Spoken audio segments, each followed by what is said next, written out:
Real और fake young master वाले drama बहुत देखे हैं, इसलिए इस रिच फैमिली में वापस आते ही मैंने फेक यंग मास्टर को प्रोटेक्ट कर रही उन चारों बहनों से साफ कह दिया, अगर तुम मुझे अपना रियल ब्रदर नहीं मानती तो मुझे भी तुम्हें अपनी सिस्टर बनाने का कोई शौक नहीं है।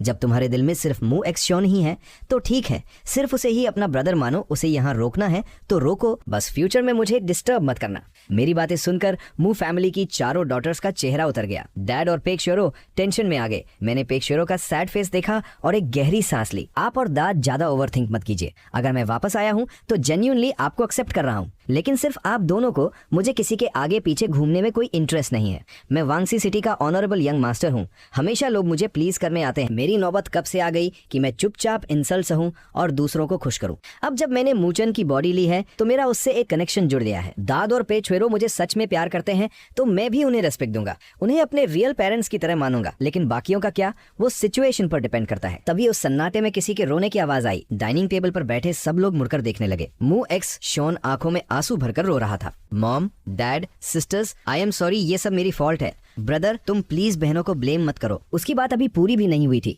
कि मैंने उसे बुरी तरह टोक दिया। बस कर यार, यहाँ ये रोना धोना बंद कर। तुझे क्या लग रहा है तू कोई मूवी का सीन कर रहा है? तुझे एक्टिंग का शौक होगा, पर मेरे पास ये सब देखने का टाइम नहीं है। तू आखिर चाहता क्या है? ज्यादा से ज्यादा क्या होगा, मैं चला जाता हूँ और तुम्हारी हैप्पी फैमिली तुम्हें मुबारक। ये बोलकर मैंने वहां से उठने का नाटक किया। मेरी इन शार्प बातों से मूक श्वान बुरी तरह हर्ट हो गया और रोने लगा। उसके मुंह से एक लफ्ज नहीं निकला। शाओचन, तुम ये क्या नॉनसेंस बोल रहे हो? ये तुम्हारी रियल फैमिली है, तुम ऐसे घर छोड़ने की बात कैसे कर सकते हो? पेक जीरो ने घबराते हुए जल्दी से मेरी कलाई कसकर पकड़ ली, जैसे उसे डर हो कि मैं सच में गुस्सा होकर चला जाऊंगा। ये हमेशा तुम्हारा घर रहेगा, तुम्हें जो पसंद हो तुम वैसा ही कर। इस घर में किसी को तुम्हें कुछ कहने का राइट नहीं है। इतना कहकर उसने अपनी बेटियों को गुस्से से घूरा। सच में बेटियां तो बस हेडेक होती है। डैड ने भी बेटियों को घूर कर देखा और कहा, बिल्कुल, तुम इस घर के मास्टर हो, जिसे तुम पसंद नहीं वो खुद यहाँ से गेट आउट हो जाए। अब से तुम जैसे कंफर्टेबल फील करो वैसे ही रहना। मैं भी देखता हूँ कौन तुम्हारे खिलाफ कुछ बोलता है। इन दोनों का एटीट्यूड देखकर मैं काफी सेटिस्फाइड हुआ। चलो, कम से कम इन पेरेंट्स को सही गलत की समझ तो है। अगर ये दोनों भी बेवकूफों की तरह अपने अडॉप्टेड सॉन्ग को फेवर करते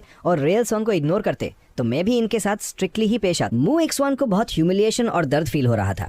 वो चाहता था कि बस यहाँ से गायब हो जाए, लेकिन उसमें इतनी हिम्मत ही नहीं थी। वो अब मू फैमिली का यंग मास्टर नहीं था, सिर्फ एक अनाथ अडॉप्टेड सन था जो दूसरों के टुकड़ों पर पल रहा था। ये सोचकर उसे और भी घुटन होने लगी। पेक श्योरो ने मू श्वान को रोते देख उसे प्यार से सेटल करने की कोशिश की। शाओशोन, तुम भी ऐसे रोना बंद करो। क्या हमने इस बारे में पहले डिस्कस नहीं किया था? शाओचन अपनी जगह है और तुम अपनी जगह। तुम दोनों के बीच कोई कंपटीशन नहीं है। तुम बिना किसी टेंशन के घर में रहो। मुझे बस ब्रदर के लिए बहुत गिल्टी फील हो रहा है। मैंने खाने का पहला निवाला लिया ही था कि मेरे हाथ रुक गए। तेरा ये नाटक कभी खत्म होगा या नहीं? मुंह से बोल रहा है कि गिल्टी फील हो रहा है, पर खुद से मुंह फैमिली छोड़कर जाने का कोई प्लान नहीं है तेरा। अब जब तूने यहाँ रुकने का डिसाइड कर ही लिया है तो ये विक्टिम कार्ड प्ले करना बंद कर दे। तेरा ये मासूम चेहरा देखकर मुझे सच में डिस्गस्ट फील होता है। और सुन, मैं तेरा कोई सगा ब्रदर नहीं हूँ। फ्यूचर में मुझे डायरेक्ट मेरे नाम से बुलाना। मैं अच्छी तरह समझ रहा था कि मू एक्स क्या गेम खेल रहा है। वो बस ये बेचारा दिखने वाली एक्टिंग कर रहा था ताकि सब उससे सिंपैथी दिखाएं और उसे प्रोटेक्ट करें, लेकिन ये चीप ट्रिक्स मेरे सामने नहीं चलने वाली। अगर उसे एक्टिंग का शौक है तो करने दो, पर अगर वो अपनी लिमिट क्रॉस करेगा तो फिर मुझसे पेरेंट्स की रिस्पेक्ट की उम्मीद मत रखना। मू श्वान का चेहरा एकदम फ्रीज हो गया, जैसे किसी ने सबके सामने उसे थप्पड़ मार दिया हो। उसका चेहरा गुस्से से लाल पीला हो रहा था। अंदर ही अंदर वो फट पड़ने को तैयार था, पर सबके सामने अपना टेम्पर लूज नहीं कर सकता था। मेरी इतनी डायरेक्ट बेइज्जत। अब अगर वो और विक्टिम बनने की एक्टिंग करता तो बहुत फेक लगता। मू युए चारों बहनों में सबसे छोटी थी और उसका टेम्पर सबसे ज्यादा शॉर्ट था। ये सब देखकर वो तुरंत मू श्वान को डिफेंड करने के लिए आगे बढ़ी, लेकिन पास बैठी मू वांटिंग ने उसे कसकर पकड़ लिया।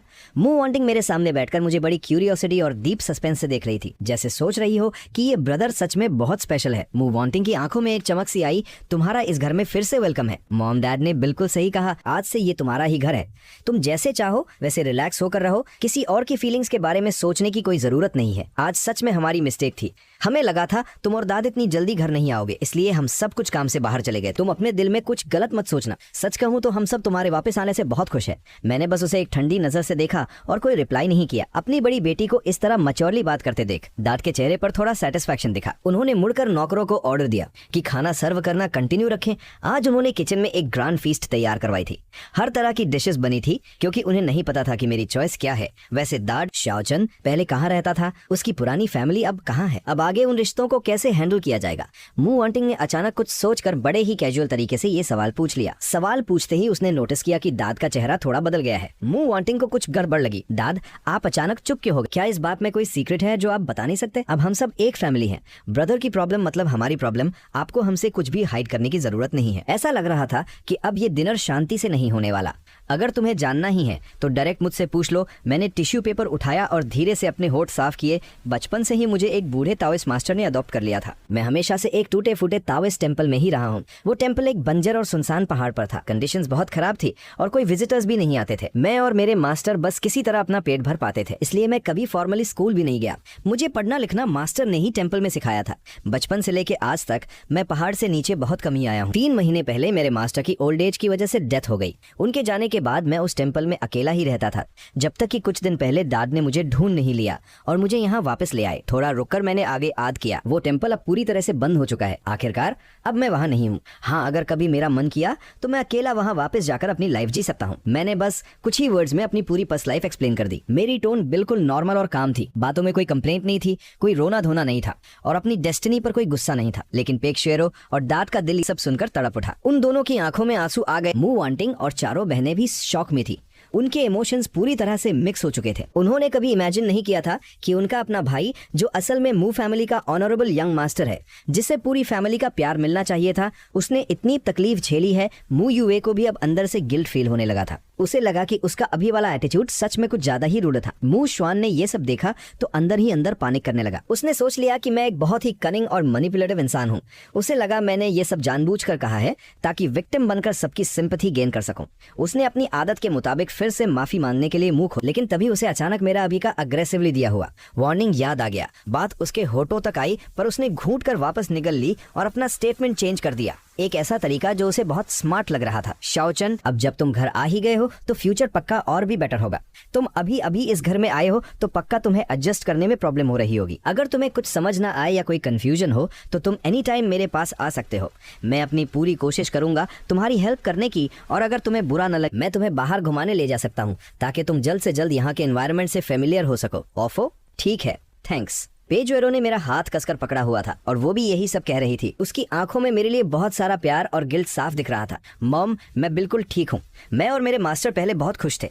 हाँ, लाइफ की कंडीशंस थोड़ी टफ थी, लेकिन वो टेम्पल बहुत पीसफुल और कंफर्टेबल था। मास्टर मुझसे बहुत प्यार करते थे। सच कहूँ तो बचपन से लेकर अब तक मैं बहुत खुश रहा हूँ। मैंने अभी जो कुछ कहा उसमें कुछ भी फेक नहीं था। असली मूचन पहले सच में बहुत हैप्पी था। इतने सालों से माना कि टेम्पल की लिविंग कंडीशंस अच्छी नहीं थी, पर उसके मास्टर उसे दिल से चाहते थे और उन्होंने उसे बेस्ट देने की पूरी कोशिश की थी। और वैसे भी टेम्पल में मुश्किल से ही कुछ लोग आते थे। वहाँ का सोशल सर्कल बहुत ही सिंपल और प्योर था।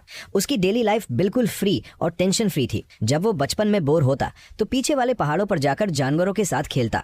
वो अकेले भी उन वादियों में बहुत एंजॉय करता था। लाइफ बिल्कुल बिना किसी फिक्र के चल रही थी। मूचन ने एक बार कहा था कि उसे कभी कोई दुख फील नहीं हुआ। उसके लिए असली दर्द तब शुरू हुआ जब उसके मास्टर बहुत बीमार पड़ गए। बचने की कोई होप नहीं बची थी। मास्टर इस दुनिया में उसकी इकलौती फैमिली थे। उसकी सारी फीलिंग्स और होप उन्हीं से जुड़ी थी। वो पहला मोमेंट था जब उसने अपनों को खोने का दर्द महसूस किया था। मास्टर की मौत के बाद वो अकेला ही उस टेम्पल में रह गया। उसके पास अपने दिल की बात शेयर करने के लिए कोई नहीं था। हर दिन अकेला और उदास बीतता था। डैड के उसे ढूंढने से महज आधा महीना पहले मूचन लकड़ियां चुनने पहाड़ पर गया था और गलती से क्लिफ से नीचे गिर गया। उस सुनसान पहाड़ पर वो बिल्कुल अकेला था। किसी को उसके गिरने की खबर तक नहीं मिली और इस तरह वो खामोशी से अपनी जान गंवा बैठा। मरने के बाद उसकी सोल सीधे वांगसी सिटी चली गई और मैं उसी वक्त शहर के डेली मैटर्स सॉल्व करने वापस आया था। जब मैंने मूचन की सोल देखी तो मुझे उसका डेस्टिनी चार्ट बहुत यूनिक लगा। उसके बर्थ डिटेल्स और फेस रीडिंग के हिसाब से उसकी लाइफ बहुत रिच, स्मूथ और लग्जरी वाली होनी चाहिए थी। एक ऐसा भाग्य जिसमें वेल्थ और लॉन्ग लाइफ दोनों हो, जो दुनिया में बहुत रार होता है। ये फॉर्चून पिछले जन्मों के अच्छे कर्मों का रिजल्ट होता है।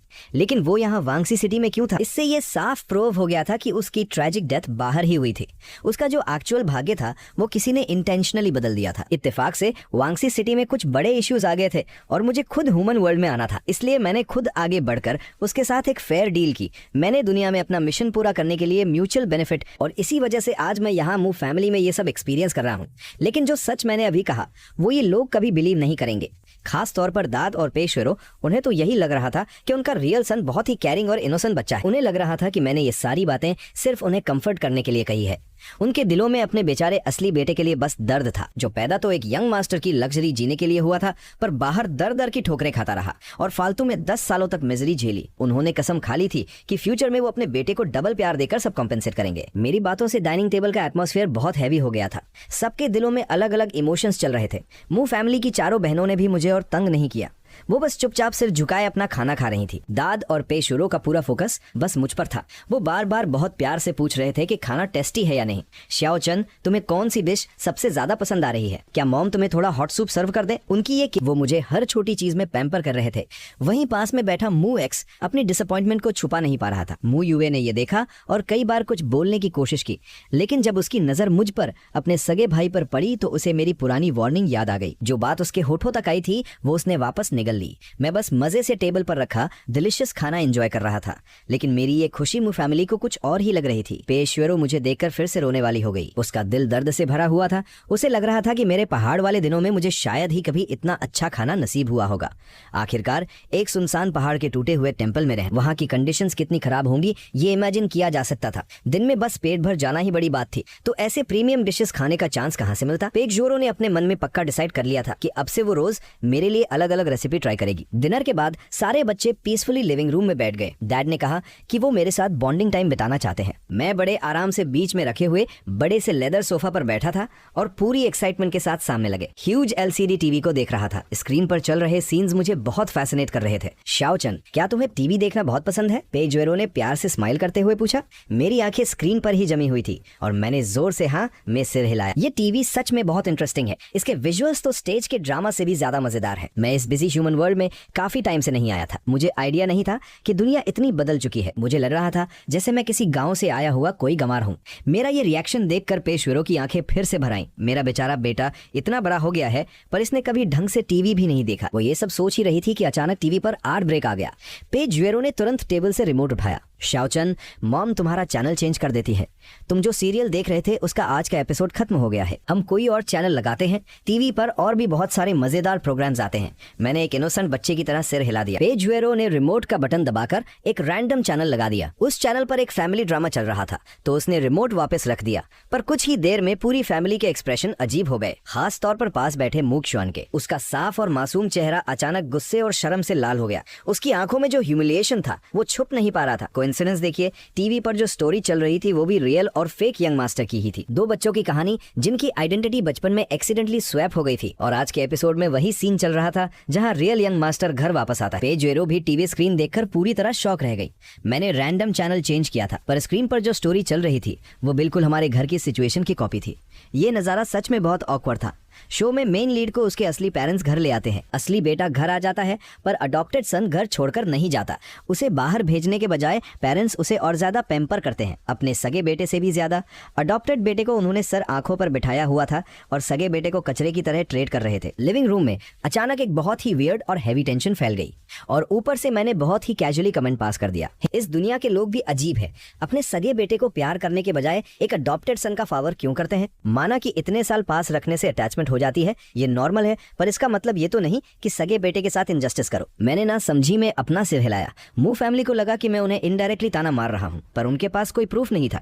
उन्होंने मू शॉन को बाहर नहीं निकाला था, पर वो किसी के साथ पार्शियलिटी भी नहीं कर रहे थे, और ना ही उन्होंने मू चेन को इग्नोर किया था। सच में वो मू शॉन को जाने नहीं देना चाहते थे। आखिर 10 साल से पाला था, प्यार धीरे धीरे बढ़ता ही है, रातों रात खत्म नहीं हो सकता। लेकिन वो सब क्लियर थे, चाहे वो मू शॉन को कितना भी प्यार करे, वो मू चेन की जगह नहीं ले सकता। इसलिए उन्होंने खुद को तसल्ली दी कि मू चेन बस टीवी शो पर कमेंट कर रहा है, उन्हें टारगेट नहीं कर रहा। अगर ये इनडायरेक्टली ताना था भी तो वो सिर्फ बहनों के लिए था। डैड और पेशवेरो ने अपने मन का गिल्ट छुपाते हुए खुद को यही समझाया। शुरू में उन्होंने मू श्वान को भेजने का सोचा था। मू श्वान जल्दी ही अडल्ट होने वाला था, वो उसे बाहर एक घर लेकर दे सकते थे और यूनिवर्सिटी खत्म होने तक उसे मंथली एक्सपेंसेस भी भेज सकते थे। लेकिन बेटियों ने पागलों की तरह विरोध किया और उन्हें रोक लिया, और ऊपर से वो खुद भी इमोशनल हो गए थे। दाद ने अपनी बेटियों को गुस्से से घूरा। मूक श्वान से अब और बर्दाश्त नहीं हो रहा। वो अपना मुंह छिपाकर सिसकते हुए मुड़ा और सीढ़ियों से भागता हुआ ऊपर चला गया। मैंने एकदम कंफ्यूजन के साथ उसे देखा। अब इसे क्या हो गया? मू युए ने अपना चेहरा सख्त कर लिया और खुद को बोलने से रोक लिया। पेजवेरो ने थोड़ी फेक स्माइल के साथ कहा, कुछ नहीं, शायद वो अभी तक सिचुएशन से एडजस्ट नहीं कर पाया है। मैंने अपनी भौहें सिकोड़ी, तो अब जब मैं यहाँ रहने आ गया हूँ, क्या वो रोज ऐसे ही रोएगा? ये तो बहुत इरिटेटिंग हो जाएगा। पेजवेरो के पास कोई जवाब नहीं था। वो अंदर से बहुत थका हुआ फील कर रही थी। क्या तुमने ये जानबूझकर किया। मू यूए आखिरकार खुद को रोक नहीं पाई। मैंने तुरंत अपनी नजरें हटाई और इनोसेंट होकर आंखें झपकाई। क्या जानबूझकर? मू यूए ने दांत पीसते हुए मुझे देखा। तुमने अभी जानबूझकर उसे ट्रिगर किया ना। मॉम डैड कह रहे हैं कि वो तुम्हारे लिए सब कॉम्पेंसेट करेंगे, फिर भी तुम्हें क्या प्रॉब्लम? क्या तुम मू शुआन को यहाँ से निकाल कर ही चैन लोगे? अब जाकर मुझे इनकी असलियत समझ आ गई थी। मैंने रिमोट को टेबल पर पटका और सीधा खड़ा हो गया। मू यूवे को घूरते हुए मैंने ठंडी आवाज में कहा, तो क्या तुम मुझे यहाँ से धक्के मारकर निकालना चाहती हो ताकि तुम्हारे उस गुड ब्रदर का रास्ता साफ हो जाए? क्या मैं अपने ही घर में बात भी नहीं कर सकता? बात करने के लिए भी मुझे उस फेक यंग मास्टर के मूड का ध्यान रखना पड़ेगा। इतना कहकर मैं मुड़ा और वहां से चल दिया। लिविंग रूम में एकदम से सन्नाटा छा गया।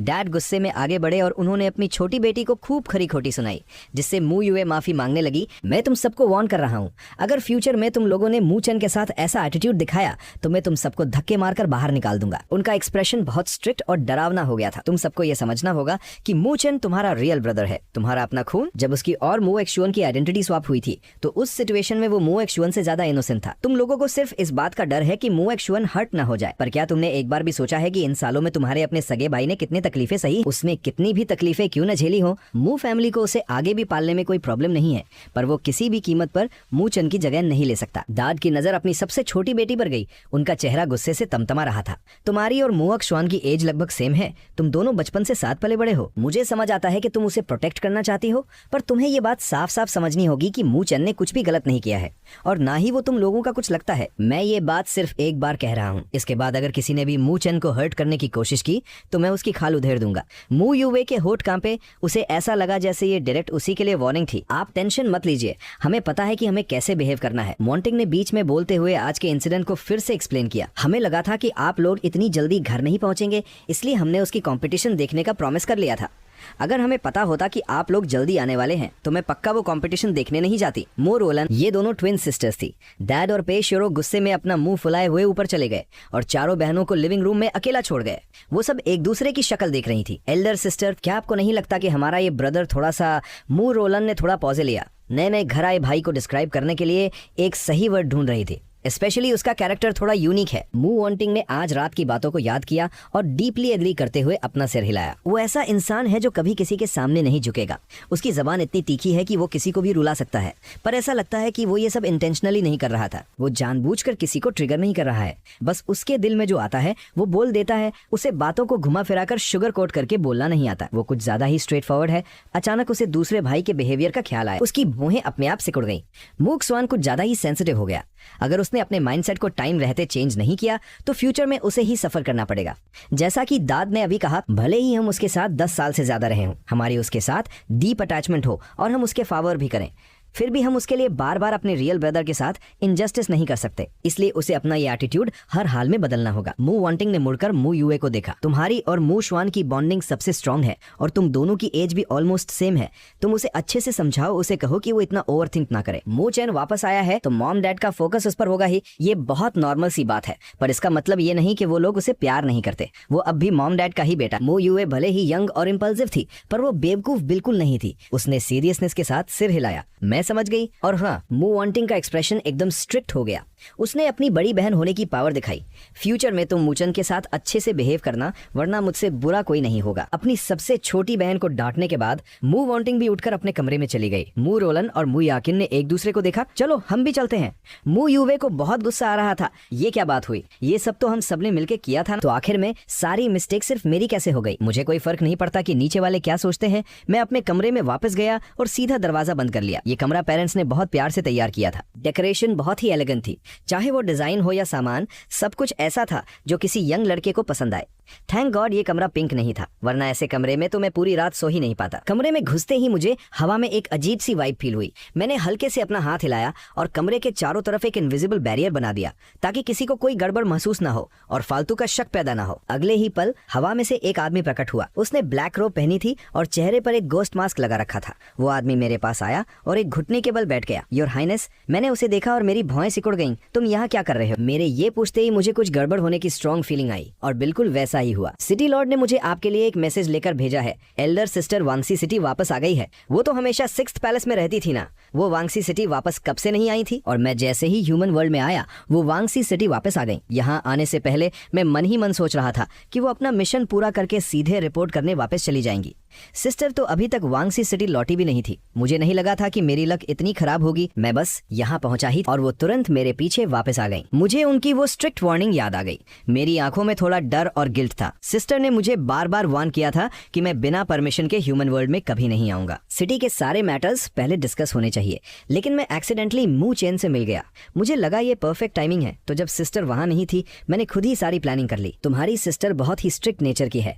मुझे लगता है इस बार मेरी बहुत बुरी क्लास लगने वाली है। योर हाइनेस रिप्लाई करते हुए सिटी लॉर्ड वैंगसी सिटी वापस लौट आई है। जब उन्हें पता चला कि योर हाइनेस बिना परमिशन के ह्यूमन वर्ल्ड में आए हैं तो लॉर्ड बहुत गुस्सा हुई, इसलिए उन्होंने मुझे ये मैसेज देने भेजा है। इतना कहकर वो उठा और उसने मैसेज डिलीवर करने का पोस्चर बनाया। हवा में एक हल्की सी चमक उठी और आउट ऑफ नोवेयर एक एनवेलप सामने आ गया। जैसे ही एनवेलप धीरे धीरे गायब हुआ, एक लाइन क्लियर अक्षरों में हवा में तैरने लगी और फिर वो भी हवा में गायब हो गई। हालांकि ये सब बहुत जल्दी हुआ, पर मैं उस लाइन को एकदम क्लियरली पढ़ चुका था। वो एक लाइन नहीं बल्कि कुछ ही वर्ड्स थे, आई एम अराइविंग सून। ये सच में बहुत टेंशन वाली बात थी। सिस्टर का ह्यूमन वर्ल्ड में आना ये कोई अच्छा आइडिया नहीं है। मास्क वाले आदमी की आवाज में कोई इमोशन नहीं था। योर हाइनेस, लॉर्ड का डिसीजन कोई चेंज नहीं कर सकता। इसका मतलब था कि मुझे अब कोई फालतू उम्मीद नहीं रखनी चाहिए, बस शांति से बैठकर उनके आने का वेट करना चाहिए। मैं एकदम साइलेंट हो गया। वो आदमी तुरंत कमरे से गायब हो गया। मैं एक फटे हुए बलून की तरह वहीं गिर पड़ा। मेरी एनर्जी बिल्कुल खत्म हो चुकी थी। सिस्टर लॉर्ड यहाँ आ रही है, वो आखिर यहाँ कैसे आने वाली? अगर वो अपनी सिटी लॉर्ड की आइडेंटिटी के साथ आती है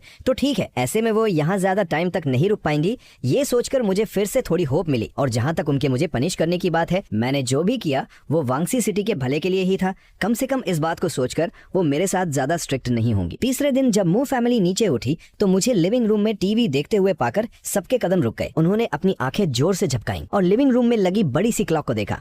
पल भर के लिए सब टोटली साइलेंट हो गए। अभी तो सुबह के 6 भी नहीं बजे थे। पीछे से आ रही आवाजों को सुनकर मैं जो टीवी में बिल्कुल खोया हुआ था, मैंने थोड़ा डिस्ट्रैक्ट होकर नीचे आ रहे लोगों को देखा और कैजुअली बोला गुड मॉर्निंग। ग्रीटिंग्स करने के बाद मैंने तुरंत अपना सिर घुमाया और वापस टीवी देखने लगा। मेरा वो फोकस देखकर ऐसा लग रहा था जैसे मैं एक सेकंड भी वेस्ट नहीं करना चाहता। पेज वेरो थोड़ी देर के लिए शॉक में रही, फिर खुद को संभालते हुए धीरे धीरे मेरे पास आई।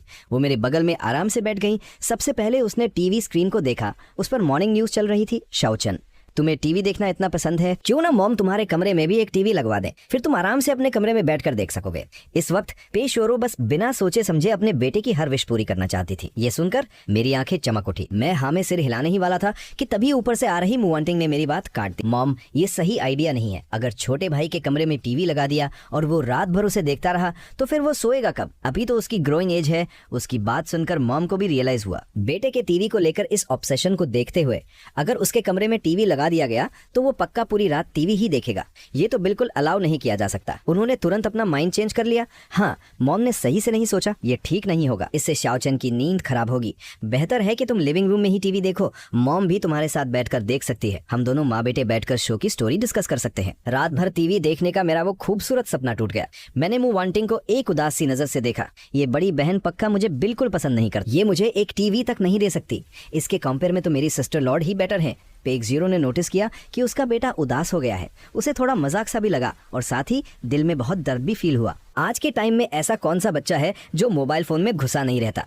टीवी में तो आजकल किसी का इंटरेस्ट ही नहीं है, पर उसका बेटा इसे लेकर इतना एक्साइटेड था। अगर वो ये बात किसी को बताएगी तो क्या कोई बिलीव करेगा? वो मुझे प्यार से मनाने लगी। कमरे में टीवी लगाना सच में इनकन्वीनियंट होगा। तुम्हारी नींद खराब हो जाएगी और तुम हर वक्त अपने कमरे में बंद नहीं रह सकते ना। कमरा तो बस सोने के लिए होता है। अगर तुम्हें टीवी देखना पसंद है तो तुम लिविंग रूम में ही देखो। घर में किसी और को टीवी देखने का इतना शौक नहीं है। कोई तुमसे रिमोट नहीं छीनेगा। मैंने थोड़ा सोचा और मुझे उसकी बात लॉजिकल लगी। मैंने एक अच्छे बच्चे की तरह सिर हिलाया और फिर खास तौर पे बोला, तो कोई मुझसे रिमोट नहीं छीनेगा? पेग जोरो अपनी हंसी नहीं रोक पाई। उसकी आंखों में प्यार था। हाँ बिल्कुल, घर का टीवी सिर्फ तुम्हारा है। अगर किसी ने तुम्हारा चैनल चेंज करने की हिम्मत भी की तो मैं उसे देख लूंगी। ये बोलते हुए उसने नीचे आ रही अपनी बेटियों को एक वार्निंग वाली लुक दी। मू वांटिंग के होंठ हल्के से कांपे। उसने खुद कितने टाइम से टीवी नहीं देखा था। वो अपने छोटे भाई से टीवी क्यों छीनेगी? अगर किसी को छीनना ही होगा तो वो फोर्थ सिस्टर होगी। मू वांटिंग ने अपनी फोर्थ सिस्टर मू यूवे को देखा और मू यूवे को ऐसा लगा जैसे किसी ने उसकी पूंछ पर पैर रख दिया हो। एल्डर सिस्टर, आप मुझे ऐसे क्यों देख रही हैं? क्या मैं उसके साथ चैनल के लिए लड़ूंगी? वो इतनी इमैच्योर थोड़ी ना है। उसका ये रिएक्शन देखकर लिविंग रूम में में बैठा मैं, पेक शोरो, बाकी तीनों बहनें और तभी नीचे आ रहा मू एक्शो और दाद, सब उसे अलग अलग एक्सप्रेशंस के साथ देख रहे थे। मैंने बहुत आराम से एक और ताना मारा, अगर तुम मुझसे लड़ना भी चाहो तो भी तुम में इतनी हिम्मत नहीं है। पेक जीरो ने तुरंत अपनी छोटी बेटी को डांटते हुए कहा, फ्यूचर में तुम शाओचन से टीवी नहीं छीनोगी, समझी? अगर मुझे पता चला कि तुमने उसे बुली किया है तो मैं तुम्हारे दांत से कहकर तुम्हारी सारी पॉकेट मनी कट करवा दूंगी, तुम्हें एक पैसा नहीं मिलेगा। मू युवे तुरंत एक मेंढक की तरह अपना मुंह फुलाकर खड़ी हो गई। उसका चेहरा गुस्से से लाल था। उसने मुझे छुप छुप कर कई बार घूरा, पर मैंने उसकी तरफ देखने की जहमत भी नहीं उठाई। वो इतनी चिढ़ गई कि उसने ब्रेकफास्ट भी नहीं किया। एक नॉर्मल बच्चा इस एज में हाई स्कूल के 3rd ईयर में होता है। मू शुआन अगले साल जून में यूनिवर्सिटी का एग्जाम देने वाला था। मू चन को भी रियलिस्टिकली उसी लेवल पर होना चाहिए था, लेकिन वो तो हमेशा ताविस टेंपल में रहा है, उसने कभी कोई फॉर्मल एजुकेशन ली ही नहीं और अब उसकी एज भी इतनी हो गई है। तो फिर उसे किस ग्रेड से स्टार्ट करना चाहिए? क्या वो डायरेक्ट 3rd ईयर में एडमिशन लेकर पढ़ाई मैनेज कर पाए? स्कूल में एडमिशन करवाना कोई बड़ी बात नहीं थी, पर उसे किस क्लास में डाला जाए, ये एक बड़ा हेडेक था। डैड जितना इसके बारे में सोच रहे थे, उनकी टेंशन उतनी ही बढ़ रही थी। उन्होंने मुझसे स्कूल जाने के बारे में डिस्कस किया। मेरे लिए भी ये दुनिया को समझने का एक अच्छा मौका था। पास खड़े मुशवान की आंखें घूमी। उसने स्माइल करते हुए सजेस्ट किया, डैड क्यों ना शाओचन को मेरी ही क्लास में डाल दे, इससे मैं उसका ध्यान भी रख पाऊंगा और पढ़ाई में उसकी हेल्प भी कर दूंगा। मैंने उसकी तरफ देखने की जरूरत भी महसूस नहीं की। दाद को ये आइडिया थोड़ा ठीक लगा, लेकिन उन्हें डर था कि कहीं उनका बेटा क्लास में पिछड़ ना जाए। अगर वो पढ़ाई कवर नहीं कर पाया और उसके ग्रेड्स खराब आए तो। मूक शुआन हमेशा से पढ़ाई में टॉपर रहा है। अगर दोनों को एक ही क्लास में डाल दिया गया तो उनका कंपैरिजन होना तय है। और मू फैमिली के बच्चों के एक्सचेंज वाली बात सोसाइटी में किसी से छुपी नहीं थी।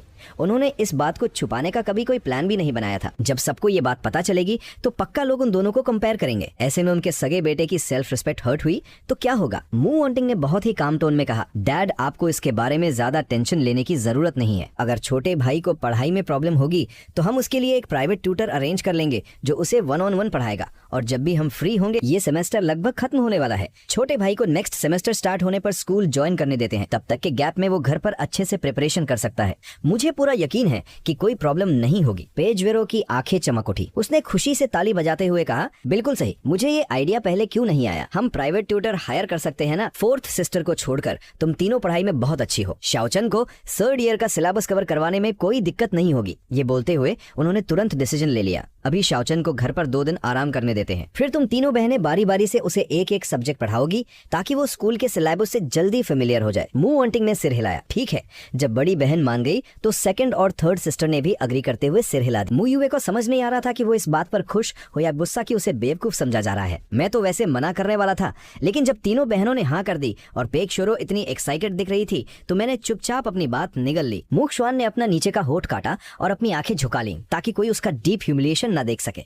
मू फैमिली में बच्चों के बदल जाने की खबर एलिट सर्कल में अब कोई सीक्रेट नहीं थी। पेरेंट्स ने इस सच को छुपाने की कभी कोशिश ही नहीं की, बल्कि उन्होंने तो प्लान भी कर लिया था कि जब मैं यहाँ के माहौल में एडजस्ट हो जाऊंगा तो वो एक ग्रैंड पार्टी होस्ट करेंगे। उसमें सारे बड़े लोगों को इन्वाइट करके ऑफिशियल तरीके से मेरी आइडेंटिटी अनाउंस की जाएगी ताकि फ्यूचर में जब भी मैं बाहर निकलूं तो कोई मेरा मजाक न उड़ा सके और मुझे कोई ह्यूमिलिएशन न सहना पड़े। भले ही मुझे ऐसी पार्टीज पसंद नहीं थी, लेकिन मैं जानता था कि ये एक नेसेसरी प्रोसेस है। अगर ऐसा नहीं किया गया तो लोग फालतू की रूमर्स फैलाएंगे। उन्हें लगेगा कि मैं असली यंग मास्टर इस घर में वेलकम नहीं हूँ और शायद मू शुआन जो फेक यंग मास्टर है वो मुझे दबाकर रख रहा है।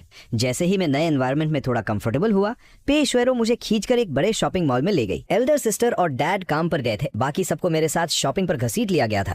बस मू शुआन अकेला घर पर छूट गया था। मू यूए पैसेंजर सीट पर बैठी गुस्से से फुफकार रही। वो बार बार रेयर व्यू मिरर से मुझे घूर रही थी। मैंने तो उसे देखने तक की मेहनत नहीं की। मुझे अच्छे से पता था कि वो किस बात पर चिड़ी हुई है। मू शुआन खुद ही हमारे साथ नहीं आना चाहता था, तो क्या वो मुझसे उम्मीद कर रही थी कि मैं उसके हाथ पैर जोड़कर उसे मनाऊं? हम मॉल की पार्किंग में पहुंचे। मू यूवे ने जल्दी से गाड़ी पार्क की। मू रोलन और मू याकिन मॉम और मेरे साथ मॉल के मेन गेट से अंदर गईं और इस तरह हमारी शॉपिंग शुरू हुई। मू फैमिली की बेटियां बस हमारे बैग्स उठाने के लिए साथ आई थी। पेजोरो बहुत प्यार से मेरा हाथ पकड़कर चल रही थी। चलते चलते मैं अचानक रुक गया और अपना सिर थोड़ा टेढ़ा करके कुछ सुनने लगा। मॉम, क्या आपको कोई अजीब सी आवाज सुनाई दी? मुझे अभी अभी एक बहुत हैवी आवाज सुनाई दी। ऐसा लगा जैसे कोई भारी चीज बहुत ऊंचाई से जमीन पर गिरी हो, और वो आवाज किसी नॉर्मल चीज के गिरने की बिल्कुल नहीं थी। वो बहुत अजीब थी। पेक शोरो ने भी ध्यान से सुनने की कोशिश की नहीं तो। ये एक बड़ा शॉपिंग मॉल है, यहाँ तो वैसे ही बहुत शोर होता है। अगर कोई आवाज आई भी होगी तो वो भीड़ की वजह से होगी। हम बात ही कर रहे थे कि मू रोलन का ध्यान सामने की तरफ गया। वहाँ कुछ गड़बड़ लग रही थी और दूर से चीखने की आवाजें आ रही थी। लगता है आगे कुछ हुआ है। मेरी आंखों में एक चमक सी आई। मैंने तुरंत पेक शेरो का हाथ पकड़ा। मॉम, चलो जाकर देखते हैं। इससे पहले कि कोई मुझे रोकता, मैं मॉम को खींचते हुए उस तरफ भागने लगा जहां एक्सीडेंट हुआ था। हम भीड़ में घुस गए और बहनों को पीछे ही छोड़ दिया। वो सब शौक में एक दूसरे को देख रही थी। वो इतना क्यूरियस क्यों है? गाड़ी पार करके आई मु युवे ने बड़बड़ाते हुए कहा। मु रोलन ने उसे ठंडी नजर से देखा। अगर मॉम ने सुन लिया ना तो तुम्हें फिर से डांट पड़ेगी। मॉम, मु युवे ने झल्लाकर अपनी आंखें घुमाई। चलो हम भी जल्दी से उनके पीछे चलते हैं। अगर सच में कोई प्रॉब्लम हो तो मॉम और छोटे भाई को भी खतरा हो सकता है, मुयाकिन ने कामली कहा और तेज कदमों से हमारे पीछे चल पड़ी। मु रोलन भी जल्दी से उसके पीछे गई थी। पेग ज़ीरो अपने बेटे के साथ भागते भागते आखिरकार उस भीड़ तक पहुंच ही गई। अपने बेटे को इतनी एक्साइटमेंट के साथ भीड़ में घुसते देख उसके चेहरे पर एक अजीब सी स्माइल आ गई। देखकर तो लगता नहीं था। शाओ चेन नॉर्मली इतना शांत रहता है, पर असल में उसे तमाशा देखने का बड़ा शौक है। वाओ, ये तो और भी क्यूट लग रहा है ना? लेकिन जैसे ही पेशवरों ने सामने का नजारा देखा उसका चेहरा एकदम सफेद पड़ गया। वो डर के मारे जोर से चीखी और इमीडिएटली मेरे सामने आकर खड़ी हो गई। उसे लगा ये भी काफी नहीं है तो वो जल्दी से मॉल में एक बहुत बड़ा और भयानक एक्सीडेंट हो गया था। मैं तो बस सिचुएशन समझना चाह रहा था, पर इसने तो मेरी आंखें ही बंद कर दी। मैं अंडरवर्ल्ड का इंसान हूँ, मैं बस एक नजर देखकर बता सकता हूँ कि ये मौत कैसे हुई है। अगर ये सच में कोई अननेचुरल डेथ हुई तो इसकी सोल को मेरी वांगसी सिटी में ही जाना पड़ेगा। मतलब मेरे ही लोग सीक्रेट एजेंट। सच बताऊं तो वांगसी सिटी में अब और लोगों की जगह नहीं बची है। मोम, मैं कोई बच्चा नहीं हूँ, मुझे डर नहीं लगता, मैंने बहुत कामली पेग ज़ीरो के हाथ को अपनी आंखों से हटाते हुए कहा। पेग ज़ीरो ने मुझे घूर कर देखा। तुम बच्चे नहीं हो तो क्या हो? तुमने तो अभी अपना बर्थडे भी सेलिब्रेट नहीं किया है। ये सच में बहुत बड़ी मिस्टेक थी। मैं जो 1000 साल पुराना गोस्ट हूँ अब एक बच्चा बन गया हूँ। मु रोलान भी भागकर मेरे सामने आकर खड़ी हो गई। मैंने हेल्पलेस होकर अपना सिर पकड़ लिया। मॉल की सिक्योरिटी तुरंत सिचुएशन हैंडल करने आ गई थी। उन्होंने पुलिस और एम्बुलेंस को भी कॉल कर दिया था और भीड़ को वहां से हटाना शुरू कर दिया। पेज ज़ीरो मुझे और तमाशा नहीं देखने देने वाली थी। उसने मुझे जबरदस्ती वहां से खींचा और हम जल्दी से बाहर निकल आए। इस पूरे इंसिडेंट का काफी असर हुआ था। पेज ज़ीरो ने जितना खरीदना था लगभग खरीद ही लिया था, तो उसने सोचा कि आज के लिए इतना काफी है और हमें घर वापस चलना चाहिए। बाकी की शॉपिंग किसी और दिन कर लेंगे। वो आदमी जल्दी ही वापस लौट आया। वो मुझे अभी तक खिड़की के पास खड़ा देखकर थोड़ा चौंक गया। शायद उसे उम्मीद नहीं थी कि मैं अब तक वहीं हूँगा। मैं आराम से उसकी तरफ बढ़ा। जब वो मेरे करीब आया तो मैंने एक बार फिर से उसे ध्यान से सूंघा, बस ये कंफर्म करने के लिए कि उसके शरीर से जो स्मेल आ रही थी वो सच में डेथ की ही थी। हालांकि स्मेल बहुत हल्की थी, पर मैंने उसे एक गहरी और तीखी नजर से देखा। क्या देख रहे हो? कभी किसी हैंडसम लड़के को नहीं देखा क्या? उसने तुरंत मेरी नजर को नोटिस किया और झटके से बोला जैसे मैंने उसकी कोई दुखती रग दबा दी हो। और फिर वो थोड़ी घबराहट में तेज कदमों से वहां से चला गया। उसे पीछे से जाते हुए देखकर साफ पता चल रहा था कि वो डरा हुआ और गिल्टी है। अगर कोई इंसान मरने वाला होता है तो उसके शरीर से बहुत स्ट्रांग डेथ एनर्जी आती है, लेकिन अभी जो आदमी गया उसके साथ ऐसा नहीं। तो फिर इसके सिर्फ दो ही रीजन हो सकते हैं, या तो उसने ये स्मेल किसी और से ली है या फिर उसने खुद किसी का मर्डर किया है। पहला ऑप्शन तो थोड़ा कंफ्यूजिंग है, पर दूसरा वाला बिल्कुल सिंपल और क्लियर है। मुझे अचानक उस यंग लड़की का ख्याल आया जो अभी अभी मॉल में ऊपर से गिरी थी। मैंने बहुत आराम से अपने हाथ झाड़े, पलटा और वहां से चला गया। पेग ज़ीरो गाड़ी में बड़ी बेचैनी से मेरा वेट कर रही थी। अभी जो डरावना इंसिडेंट हुआ था उसकी वजह से वो बहुत अजीब सा फील कर रही थी। उसे कोई अनहोनी होने का डर लग रहा था। उसे डर था कि उसके बेटे को कुछ न हो जाए जो इतने सालों बाद उसे वापस मिला था। जब तक हम सेफली घर नहीं पहुंच गए उसका दिल जोर जोर से धड़कता रहा। घर पहुंचते ही वो मॉल वाले हादसे को भूल गई और जो सामान हम खरीद कर लाए थे उसे सेटल करने में बिजी हो गई। और मैं घर पहुंचते ही सीधा सोफा पर पसर गया, टीवी ऑन किया और बड़े मजे से देखने लगा। बिल्कुल किसी हार्डकोर टीवी एडिक्ट की तरह मु रोलन और मुयाकिन अपने कमरों में जाकर पढ़ाई करने लगी। दोनों बहनें टॉप रैंकर्स थी और अगले साल यूनिवर्सिटी के 4th ईयर में जाने वाली थी, इसलिए उनका स्केड्यूल बहुत टाइट रहता था। लेकिन मु युवे वो सबसे फ्री। वो लिविंग रूम के सोफा पर चौड़ी होकर बैठ गई। मॉम को ऊपर काम करते देख वो खुद को रोक नहीं पाई और ताना मारते हुए बोली, गांव के गवार, इस टीवी में इतना क्या इंटरेस्टिंग है? लगता है तुमने कभी असली दुनिया नहीं देखी। मेरी नजरें टीवी स्क्रीन पर ही गड़ी थी। उसकी बात सुनकर मैंने बस सिर हिलाया और बहुत कामली एक्सेप्ट कर लिया। हाँ, मैं बचपन से पहाड़ के एक टेम्पल में पला बड़ा हूँ, तो ऑब्वियसली मैंने दुनिया नहीं देखी है। मैं वांगसी सिटी का ऑनरेबल यंग मास्टर हूँ। जब से सिस्टर ने सारा काम मेरे मत्थे मड़ा, मैं इतना बिजी रहता था कि मेरे पैर जमीन पर नहीं टिकते थे। मेरे पास ह्यूमन वर्ल्ड के छोटे मोटे मैटर्स पर ध्यान देने का टाइम ही नहीं था। बस ऊपर ऊपर से चीजें पता होती थी, पर अब जब मैंने मु चेन की आइडेंटिटी ली है तो मुझे जल्दी से इस वर्ल्ड को समझना होगा। और मुझे लगता है टीवी देखना इसके लिए सबसे फास्ट तरीका है। बिना घर से बाहर निकले मुझे दुनिया भर की सारी न्यूज मिल रही है। कितना कन्वीनियंट है। मु युवे मेरी बात सुनकर एकदम से चिढ़ गई। तुम ये सब जानबूझकर कर रहे हो ना? बार बार अपने पास्ट की बातें बोलकर तुम बस हमारी सिंपैथी लेना चाहते हो। तुम चाहते हो कि हम तुम्हारे लिए गिल्टी फील करें ताकि इस घर में तुम्हारी पोजीशन स्ट्रांग हो जाए। वो लगातार मुझे ताने मार रही थी और मैंने उसे ऐसी नजर से देखा जैसे वो कोई बेवकूफ हो। तभी मुझे ऊपर से किसी के आने की आवाज आई और मैंने बिना किसी सी झिझक के जोर से चिल्लाकर कंप्लेन कर दी, माम मू यूवे मुझे फिर से ताने मार रही है। वो मुझे गवार कह रही है और कह रही है कि मैं जानबूझकर सिंपैथी ले रहा हूँ ताकि आप लोगों को गिल्ट फील हो। वो मुझे बिल्कुल पसंद नहीं करती। क्या वो मुझे इस घर से बाहर निकालना चाहती है? ये सुनते ही मू यूवे की आंखें फटी की फटी रह गईं। उसे लगा जैसे उसके मुंह से खून ही निकल आएगा। इससे पहले कि वो कुछ रिएक्ट कर पाती, किसी ने उसका कान जोर से पकड़ लिया। माम रिलैक्स, शांत हो जाइए, आप इसकी बातों में मत आइए, मैंने ऐसा कुछ नहीं कहा। मू यूवे दर्द से छटपटाते हुए खुद को डिफेंड करने की कोशिश कर रही थी। मैंने अपनी उंगली उसकी तरफ पॉइंट की, गालों में हवा भर ली और चेहरे पर एक परफेक्ट विक्टिम वाला एक्सप्रेशन बनाते हुए बोला। इसने खुद अपने मुंह से बोला, इसने मुझे गवार कहा और बोली कि मैंने तो कभी टीवी भी नहीं देखा है। मैंने उसे एक्सप्लेन भी किया कि मैं तो पहाड़ के टेंपल में पला बढ़ा हूं, तो दुनिया ना देखना नॉर्मल बात है, पर फिर भी वो मुझे ताने मार रही थी। मू यूवे ने कुछ बोलने के लिए मुंह खोला, लेकिन वो ये डिनाई नहीं कर सकती थी क्योंकि उसने एग्जैक्टली यही वर्ड्स बोले थे। हालांकि उसका मीनिंग ये नहीं था। तुम्हें तो पीटने का शौक चढ़ा है ना, रुको आज मैं तुम्हें बताती हूँ, इधर आओ, देखती हूँ आज तुम्हारा भूत कैसे नहीं उतरता। और मेरे बेटे को टीवी देखने से डिस्टर्ब मत करो। इस बार पेशवेरों ने बिल्कुल रहम नहीं किया। उसने मू यूवे का कान और जोर से खींचा और उसे साइड में ले गई। उसने ठान लिया था कि आज तो इस लड़की की क्लास लगानी ही है। उसे समझ नहीं आ रहा था कि इस लड़की को आखिर प्रॉब्लम क्या है। ये मुखवान से तो इतना प्यार करती है, उसे किसी ट्रेजर की तरह ट्रीट करती है, पर जैसे ही शाओचन घर आया ये हर बात पर उसे टारगेट कर रही है। शाओचन उसका अपना खून है, उसका सगा भाई। अगर इसे अभी नहीं सुधारा गया तो आगे जाकर ये और बिगाड़ करेगी। मैं दर्द से चिल्लाती मू यूवे को ठंडी नजरों से देख रहा था। मुझे उस पर बिल्कुल तरस नहीं आ रहा था। मैंने उसे एक बहुत ही प्राउड और टीजिंग सी लुक दी जिसे देखकर उसका खून खौल गया और वो गुस्से से पागल होने लगी। मुझे अब एक बात बिल्कुल क्लियर हो गई थी, मू फैमिली की चारों बेटियों में से मू यूवे का दिमाग सबसे ज्यादा खराब है। वो तो बेवकूफी की हद पार कर चुकी है। मेरा फोकस वापस टीवी स्क्रीन पर चला गया। मैं न्यूज चैनल को ऐसे देख रहा था जैसे किसी खास खबर का वेट कर रहा हूँ। और जैसा मैंने सोचा था, लोकल टीवी चैनल पर मॉल वाले इंसिडेंट की न्यूज आ रही थी। आज सुबह लगभग 11 बजे सिटी सेंटर मॉल में एक बहुत भयानक हादसा हुआ। एक यंग लड़की मॉल की अपर फ्लोर से गिर गई। बुरी तरह इंजर्ड होने के बाद ट्रीटमेंट के दौरान उसकी डेथ हो गई। पुलिस अभी भी इस इंसिडेंट के एग्जैक्ट रीजन की इन्वेस्टिगेशन कर रही है। मतलब वो लड़की सच में मर गई। मेरी आंखें सिकुड़ गई। मुझे तुरंत वो आदमी याद आया जो कॉरिडोर में मिला था, लगभग उसी की एज का डरा हुआ गिल्टी। और सबसे बड़ी बात, उसके शरीर से डेथ की स्मेल आ रही थी। क्या उस आदमी का उस मरने वाली लड़की से कोई कनेक्शन? वो लड़की ऊपर से गलती से गिरी थी, उसने सुसाइड किया था या किसी ने उसका मर्डर किया था? मेरा मन कर रहा था कि अभी के अभी क्राइम सीन पर जाकर चेक करूं कि उसकी डेथ नॉर्मल थी या अननेचुरल। लेकिन मैं अभी अभी मू फैमिली में आया हूं, मुझे इस सिटी के बारे में कुछ भी नहीं पता। ऐसे में अकेले बाहर जाना ऑलमोस्ट इम्पॉसिबल है।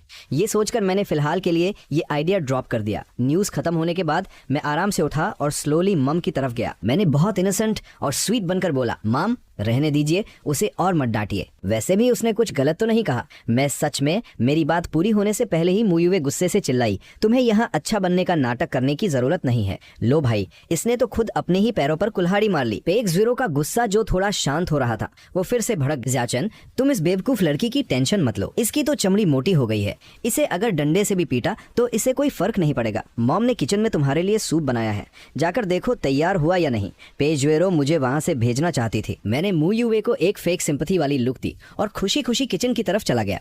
मू यूवे को लगा कि मैं बस उसे चिढ़ा रहा हूं, तो उसने मुझे गुस्से से घूरा, पर तभी पेशवेरों ने उसे रंगे हाथों पकड़ लिया। आज तो मू यूवे की पक्का शामत आने वाली थी, शायद उसकी हड्डियां ही तोड़ दी जाएं। मैं अभी सोच ही रहा था कि कॉरिडोर वाले उस आदमी को ढूंढने का क्या तरीका निकाला जाए, और तभी अपॉर्चुनिटी खुद मेरे दरवाजे पे आ गई। मू फैमिली एक बहुत बड़ी वेलकम पार्टी थ्रो कर रही थी। हाई सिटी की हाई सोसाइटी के लगभग हर बड़े नाम को इन्विटेशन भेजा गया था। पार्टी वाले दिन मू फैमिली का विला मेहमानों से भरा हुआ था। हर तरफ रौनक, खूबसूरत ड्रेसेस में औरतें और एक्सपेंसिव सूट्स में बिजनेसमैन अपने ग्रुप्स में खड़े बातें कर रहे थे।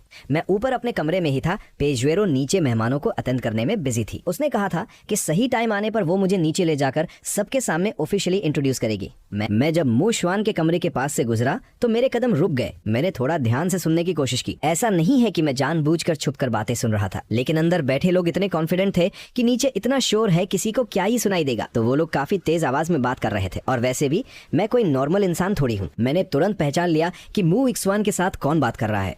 वो मेरी so called I elder aunt थी। क्योंकि ये पार्टी बहुत इंपॉर्टेंट थी तो कैपिटल सिटी से मू फैमिली के बाकी लोग भी आए हुए थे।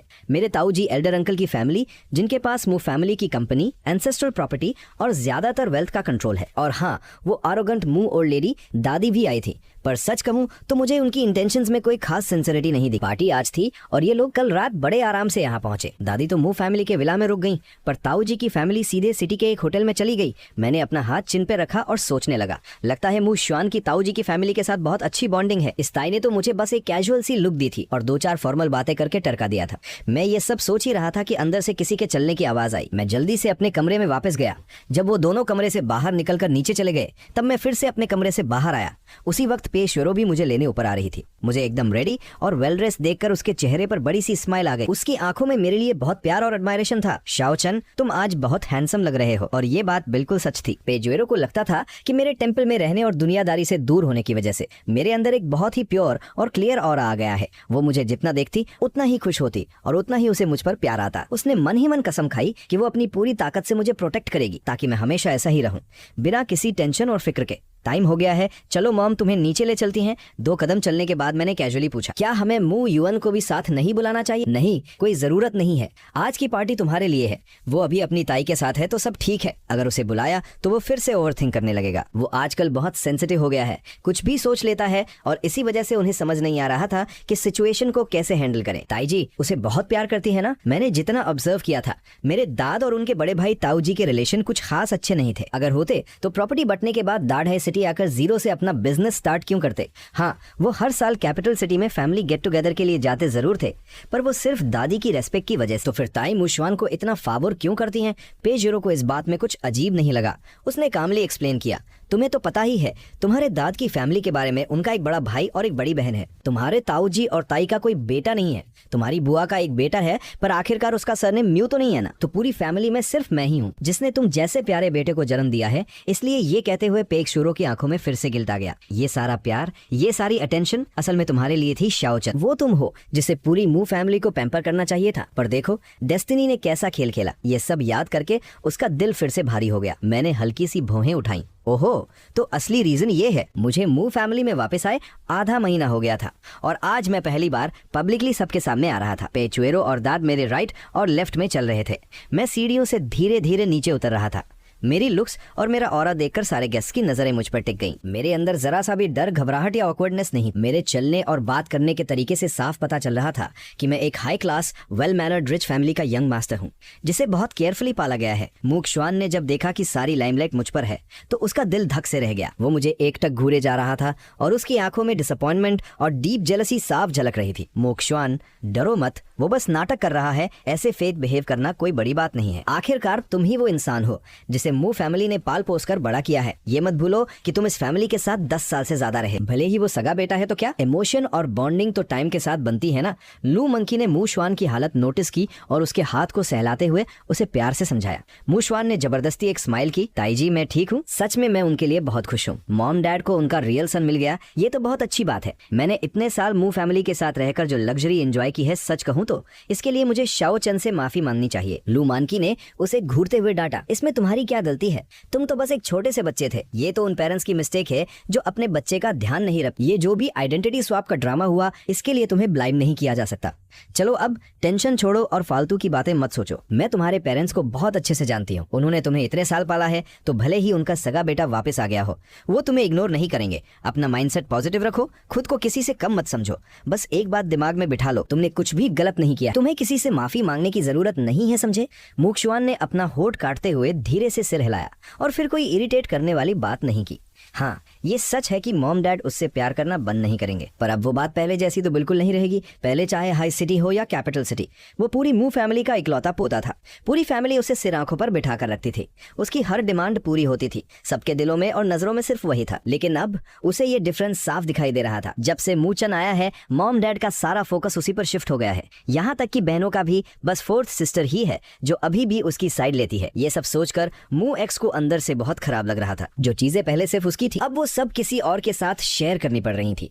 ये सब सहना किसी के लिए भी मुश्किल होता। जब वो इन ख्यालों में खोया हुआ था, तब तक दाद और पेशवेरो मुझे गेस्ट से इंट्रोड्यूस करवा चुके थे। वो मेरे लिए अपना प्यार और केयर छुपा भी नहीं रहे थे। यहाँ तक कि चारों बहनें भी पेरेंट्स के साथ खड़ी थी। ये देखकर लोगों को साफ मैसेज मिल गया कि फैमिली की प्रायोरिटीज क्या है। मुखशुआन, ये तुम्हारी फैमिली वाले कुछ ज्यादा नहीं कर रहे? वो सब वहाँ एक साथ खुश है और तुम्हें ऐसे अकेला छोड़ दिया। लुमान की अब गेस्ट से मिलने चली गई थी। जो रिच किड्स मुखशुआन के दोस्त थे, वो उसके पास आ गए और भुड़कते हुए बोले, ये क्या बकवास है। आज की पार्टी स्याओ चन के लिए ही तो, ये पार्टी स्पेशली उसी के लिए रखी गई है, तो वो ही मेन फोकस होगा ना। अगर मैं वहाँ जाकर खड़ा हो गया तो कैसा लगेगा। ऐसा नहीं था कि दाद और पे श्योरो ने उसे जानबूझकर अलग किया था। पार्टी शुरू होने से पहले पे जुरो ने उसे भी स्टेज पर साथ चलने को कहा था, पर मू शुआन ने साफ मना कर दिया। उसने कहा कि असली बेटा तो मू चन है और ये पार्टी उसी के लिए है, तो उसका वहाँ खड़ा होना ठीक नहीं लगेगा। उसकी बातें सुनकर लगा कि वो कितना समझदार है।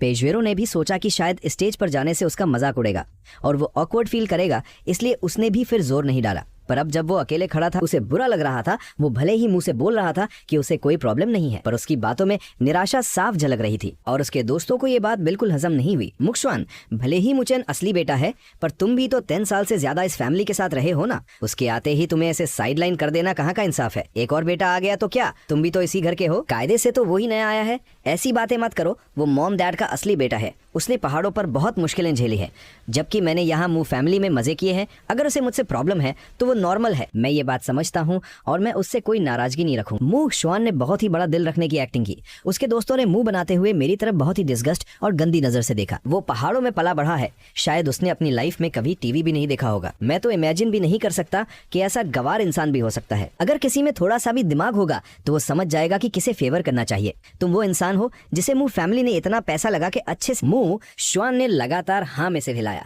हाँ, मुझे पता है वो सच में कोई बुरा काम नहीं करना चाहती थी, बस मुझे डर था कि कहीं मूचन जल्दी से हमारे सर्कल में एडजस्ट ना हो जाए और तुम्हारा सारा लाइमलाइट ना छीन ले।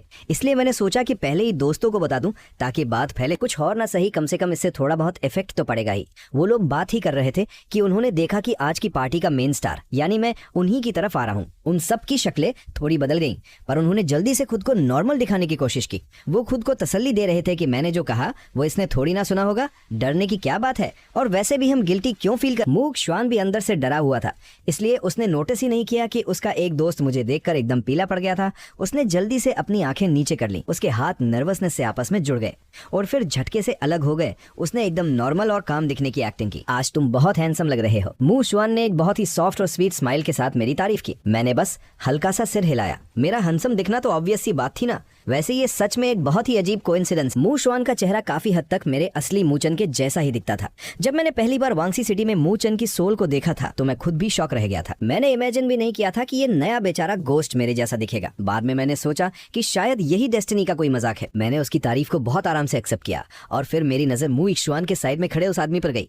ये कौन है? मैंने थोड़ा हैरान होने की एक्टिंग करते हुए पूछा। मू शुआन ने अपने दोस्त को देखा और इंट्रोड्यूस किया। ये मेरा बेस्ट फ्रेंड जांग यान है। ये जांग फैमिली का यंग मास्टर। मू एक्स श्योन और जांग यान सबसे पुराने दोस्त थे। वो प्राइमरी स्कूल से ही इंसेपरेबल थे और अब तक साथ थे। ओह, तो ये यंग मास्टर जांग है। मैंने जानबूझकर अपना टोन थोड़ा खींचा जिसमें एक गहरा मीनिंग छिपा था। मूक शुआन ने हम दोनों को बहुत अजीब नजरों से देखा और कंफ्यूजन में पूछा, याओ चन, क्या तुम जांग यान को पहले से जानते हो? मैंने अभी कुछ जवाब दिया भी नहीं था कि जांग यान ने बहुत जल्दी और हड़बड़ाहट में मना कर दिया। नहीं, हम एक दूसरे को बिल्कुल नहीं जानते। पर उसका ये रिएक्शन कुछ ज्यादा ही डेस्परेट था जो उसे बहुत सस्पिशियस बना रहा था। मेरे चेहरे की स्माइल और भी डीप और मीनिंगफुल हो गई। हम सच में एक दूसरे को नहीं जानते। बस कुछ दिन पहले मॉल के कॉरिडोर में हम एक्सीडेंटली टकरा गए थे। उस टाइम मैंने जानबूझकर बात को बीच में लटका दिया। मेरी बात पूरी भी नहीं हुई थी कि जांग यान ने मुझे बीच में ही काट दिया। मुझे अभी याद आया कि मुझे एक बहुत अर्जेंट काम है, मुझे अभी निकलना पड़ेगा। हम किसी और दिन मिलते हैं। ये कहते ही वो बिना मुशान के रिप्लाई का वेट किए वहां से भाग खड़ा हुआ। उसे पीछे से देखकर ऐसा लग रहा था जैसे कोई चोर रंगे हाथों पकड़े जाने पर भाग रहा हो। मैं तो बस यहाँ उसे टेस्ट करने आया था, पर मुझे नहीं पता था कि जांग यान इतना डरपोक निकलेगा। उसके इस बिहेवियर ने तो साफ साफ बता दिया था कुछ तो बहुत बड़ी गड़बड़ है। अगर वो क्लियर होता तो यहाँ ऐसे घबरा के क्यों भागता? ये सब सोचते हुए मेरी नजर मूक शुआन पर गई। मेरी नजर पड़ते ही मूक शुआन एकदम स्टिफ हो गया। उसे बिना किसी वजह के बहुत टेंशन और घबराहट फील होने लगी। उसने हकलाते हुए पूछा, क्या हुआ? तुम्हारे इस दोस्त को क्या प्रॉब्लम है? मैं बहुत आराम से धीरे धीरे बोल रहा था, जैसे जानबूझकर मू एक्स1 को सस्पेंस में डाल रहा हूँ। शाओ चन, अगर जांग यान ने कभी तुम्हें किसी बात पर ऑफेंड किया हो तो प्लीज उसे माफ कर देना। उसका ऐसा कोई इंटेंशन नहीं रहा होगा। वो सच में एक बहुत अच्छा इंसान है। मैं बहुत केयरलेसली हंसा। कोई बात नहीं, अगर वो तुम्हारा बेस्ट फ्रेंड है तो किसी दिन उसे घर पर खाने के लिए इनवाइट करो। मूक शुआन एकदम से शॉक रह गया। उसने कुछ बोलने के लिए मुंह खोला, पर मैंने उसे बोलने का मौका ही नहीं दिया। परसों का दिन कैसा रहेगा? तुम उसे इनवाइट करो, मैं किचन में बोल दूंगा कि उसके लिए कुछ स्पेशल डिजर्ट्स तैयार रखे। परसों कैपिटल सिटी वाले भी जा रहे हैं। मैं उससे कोई रिक्वेस्ट नहीं कर रहा था, ये एक ऑर्डर था। ये कहते ही मैं वहां से पलट गया और मूक शुआन को मना करने का कोई चांस ही नहीं दिया। मूक एक्स शुआन और उसके दोस्त मुझे जाते हुए देखते रह गए। उनके दिमाग में बस क्वेश्चंस ही क्वेश्चंस थे कि मैं जांग यान के पीछे क्यों पड़ा। उस दिन मैंने जांग यान के शरीर शरीर से मौत की स्मेल को सूंघा था और बाद में न्यूज में भी उस मॉल इंसिडेंट के बारे में सुना। न्यूज में बताया गया था कि वो लड़की एक्सीडेंटली गिरी थी। अगर सच में वो एक्सीडेंट था तो कोई प्रॉब्लम नहीं थी, पर गड़बड़ ये थी कि मैंने क्लियर रिजेंटमेंट, बदले की भावना, गुस्सा फील किया था। वो रिजेंटमेंट उस मरी हुई लड़की का था। माना कि मैं अभी ह्यूमन वर्ल्ड में हूँ, पर अगर वांगसी सिटी में कोई नया गोस्ट आता है तो मुझे उसका कनेक्शन फील हो ही जाता है। वो लड़की पक्का किसी पंगे में फंसी थी और आखिर में एक्सीडेंटली गिरकर मर गई, पर असली सच को दबा दिया गया। इस दुनिया में हर दिन कितने लोग नॉर्मल मौत मरते हैं और कितने अननेचुरल डेथ फील नहीं होती। ये सब किस्मत और कनेक्शन पर डिपेंड करता है। शायद उस दिन मॉल में मेरा उस क्राइम सीन पर होना और मरने वाली लड़की के इतना क्लोज होना, इसी वजह से मैंने उसके रेजेंटमेंट को इतनी स्ट्रांगली फील किया। वांगसी सिटी उन आत्माओं की जगह है जिनकी मौत सडन या अननेचुरल होती है। जो लोग नॉर्मल मौत मरते हैं उनका प्रोसेस अलग होता है। अंडरवर्ल्ड उनके कर्मों के हिसाब से डिसाइड करता है कि उन्हें कहाँ जाना चाहिए। ज्यादातर लोग दोबारा जन्म लेते हैं, कुछ लोग अपने अच्छे कर्मों से हेवन जाते हैं और कुछ को वांगसी सिटी भेज दिया जाता है जब तक कि उनकी नेचुरल लाइफ पूरी न हो जाए। लेकिन जिनकी मौत किसी और की वजह से अनफेयरली हुई है, उन्हें तब तक वेट करना पड़ता है जब तक कि सच सामने ना आ जाए और उनकी रिजेंटमेंट खत्म ना हो जाए, तभी वो दोबारा जन्म ले पाते हैं। पर अभी प्रॉब्लम ये है कि वांगसी सिटी पूरी तरह से फुल हो चुकी है। जिन आत्माओं को दोबारा जन्म लेना चाहिए था वो अभी भी वहीं फंसी हुई। वांगसी सिटी में आने वालों की गिनती बढ़ती जा रही है, पर यहाँ से जाने वालों की गिनती कम होती जा रही है। अगर ऐसा ही चलता रहा तो एक दिन वांगसी सिटी खत्म हो जाएगी और इसके साथ ही ये हजारों आत्माएं भी हमेशा के लिए मिट जाएंगी। इसका सबसे बड़ा रीजन ये है कि रीबर्थ गेट, पुनर्जन्म का दरवाजा किसी वजह से बंद हो गया है और खुले नहीं रहा। जब गेट ही नहीं खुलेगा तो आत्माएं बाहर कैसे जाएंगी? सिस्टर लॉर्ड और मैंने इस प्रॉब्लम को सॉल्व करने के लिए बहुत सोचा, कई तरीके आजमाए, पर कुछ काम नहीं आया। आखिर में कितिगारबा बोधिसत्वा अंडरवर्ल्ड के देवता ने हमें एक हिंट दिया जिससे मुझे और सिस्टर लॉर्ड को सब समझ आ गया और इसी वजह से मैं ह्यूमन वर्ल्ड में आया हूँ। मेरा यहाँ आने का मेन पर्पस है अच्छे कर्म, मेरिट और लोगों का विश्वास, बिलीफ कलेक्ट कर। मुझे वांगसी सिटी के रीबर्थ गेट को फिर से खोलना है ताकि सब नॉर्मल हो सके। अब जब अपॉर्चुनिटी खुद चलकर मेरे पास आई है तो मैं इसे कैसे जाने दूं? मूक शुआन रात भर सोचता रहा, पर उसे समझ नहीं आया कि मैं आखिर करना क्या चाहता हूँ। पार्टी खत्म होने के बाद उसने पेशियोरो को इस बारे में बताया। उसे लगा था कि पेशियोरो मेरी इतनी फिक्र करती है तो शायद वो मना कर दे, लेकिन पेशियोरो तो खुशी खुशी मान गई। जब पेजुएरो की तरफ से कोई हेल्प नहीं मिली तो वो बाहर जाने लगा। रास्ते में उसे मुयुए मिली। उसने अपनी आंखें झुका ली, उसे नॉर्मल तरीके से विश किया और ऐसा फेस बनाया जैसे वो कुछ बोलना चाहता है पर बोल नहीं पा रहा। कोई भी आसानी से समझ सकता था कि वो कुछ कहना चाहता है और मुयुए को तो वैसे भी उसकी बहुत फिक्र रहती थी। पहले मुयुए उसे इग्नोर करने की कोशिश कर रही थी क्योंकि आज रात की बातों को लेकर उसे थोड़ा गिल्ट था। उसे लग रहा था कि शाओ शुआन को बुरा लगा होगा, पर वो कर भी क्या सकती थी? शाओ शुआन उनके साथ ही बड़ा हुआ था, उन सबने उसे 10 साल तक पैम्पर किया था, पर शाओ शन भी तो उसका सगा भाई था ना।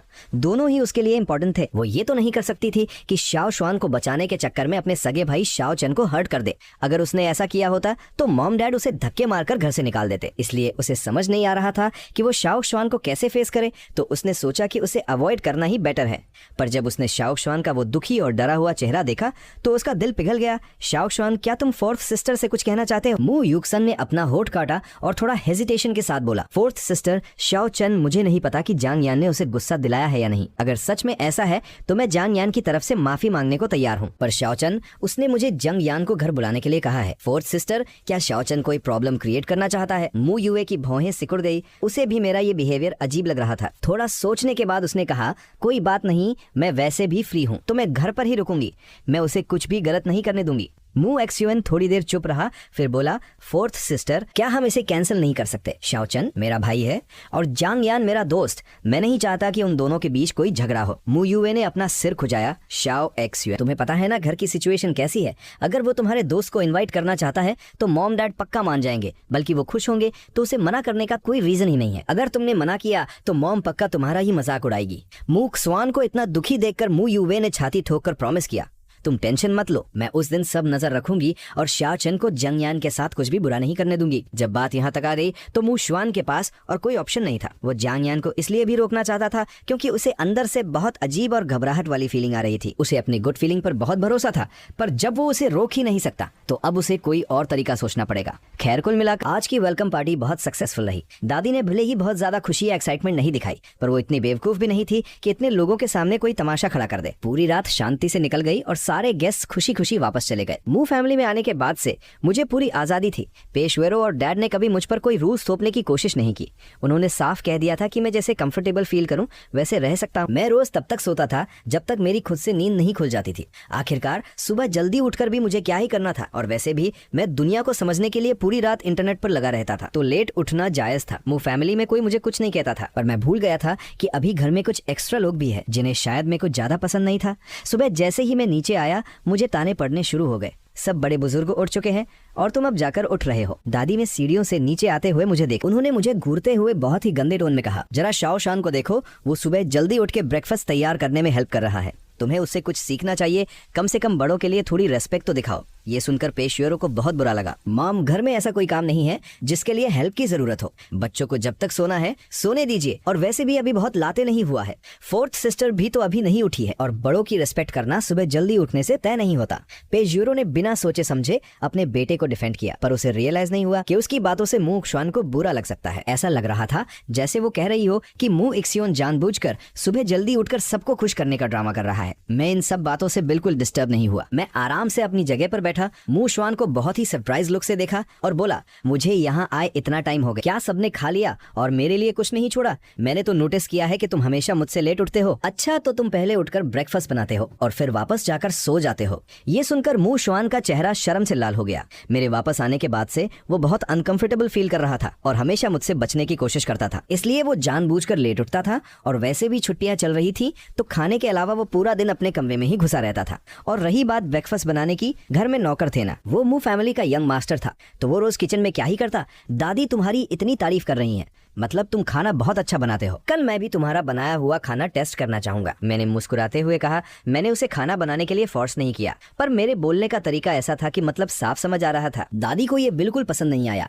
घर में नौकर हैं, तुम शाओ xuan से काम क्यों करवा रहे हो? मैंने बड़ी मासूमियत से उन्हें देखा। काम करवाना? ये काम करवाना कैसे हुआ? ये खुद को मेरा भाई कहता है ना, तो क्या एक भाई अपने छोटे भाई के लिए ब्रेकफास्ट नहीं बना सकता? और वैसे भी मैं तो बस दादी की खातिर उसे खाना बनाने को कह रहा हूँ। डाइनिंग टेबल पर बैठे सब लोग पेशवेरो को छोड़ के मुझे ऐसे देख रहे थे जैसे मैं कोई बकवास कर रहा हूँ, पर मेरा एक्सप्रेशन एकदम सीरियस था। खाना बनाना एक स्किल है जो प्रैक्टिस से आती है। अगर वो प्रैक्टिस नहीं करेगा तो अच्छी कुकिंग कैसे सीखेगा? अगर उसने दादी के लिए खाना बनाया और वो खराब हुआ तो क्या होगा? दादी की उम्र इतनी हो गई है, उनकी हेल्थ पर खराब असर पड़ सकता है। ये बोलते हुए मैंने बहुत ही ड्रामेटिक तरीके से एक लंबी सांस ली और खुद को महान दिखाते हुए कहा, पर मेरे साथ ऐसा नहीं है। मैं यंग हूँ और मैंने पास्ट में बहुत खराब खाना खाया है, तो मुझे आदत है। मैं खुशी खुशी उसके एक्सपेरिमेंट का गिनिया पिग बनने को तैयार हूँ।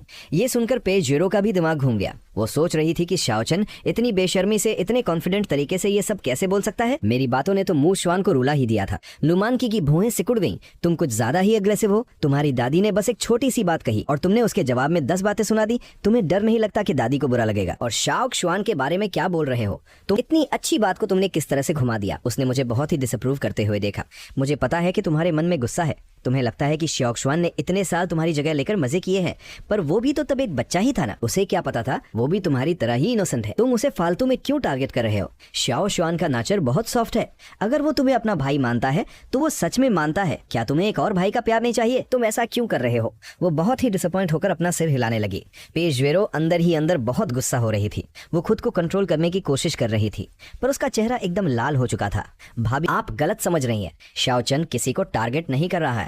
वो बस बहुत स्ट्रेट फॉरवर्ड है। उसे बातों को घुमा फिराकर बोलना नहीं आता। उसके मन में कोई बुरी इंटेंशन नहीं है और मैं उसे टारगेट नहीं कर रहा हूँ। मेरा एटीट्यूड उसके लिए फोर्थ सिस्टर से तो बहुत बेटर है। अगर आपको यकीन नहीं है तो आप उससे ही पूछ लीजिए। मुझे पता है कि वो इनोसेंट है, इसलिए तो मैंने मॉम डैड से उसे घर से निकालने को नहीं कहा। मैंने उसे मू फैमिली का यंग मास्टर बने रहने दिया। क्या इतना काफी नहीं है? मैं तो अपनी ही अच्छाई देखकर रो पड़ता हूँ। मैंने आज तक अपने जैसा फॉरगिविंग इंसान नहीं देखा। मैंने अपना चेहरा एकदम इनोसेंट और प्योर बना लिया। मैंने इतना कुछ किया है, पर फिर भी ताई जी को लगता है कि मैं उसे बुली कर रहा हूँ। क्या वो चाहती है कि मैं अपनी मू फैमिली की पोजीशन भी उसे दे दूं? क्या मैं अपने रियल मॉम डैड को भी उसे दे दूं?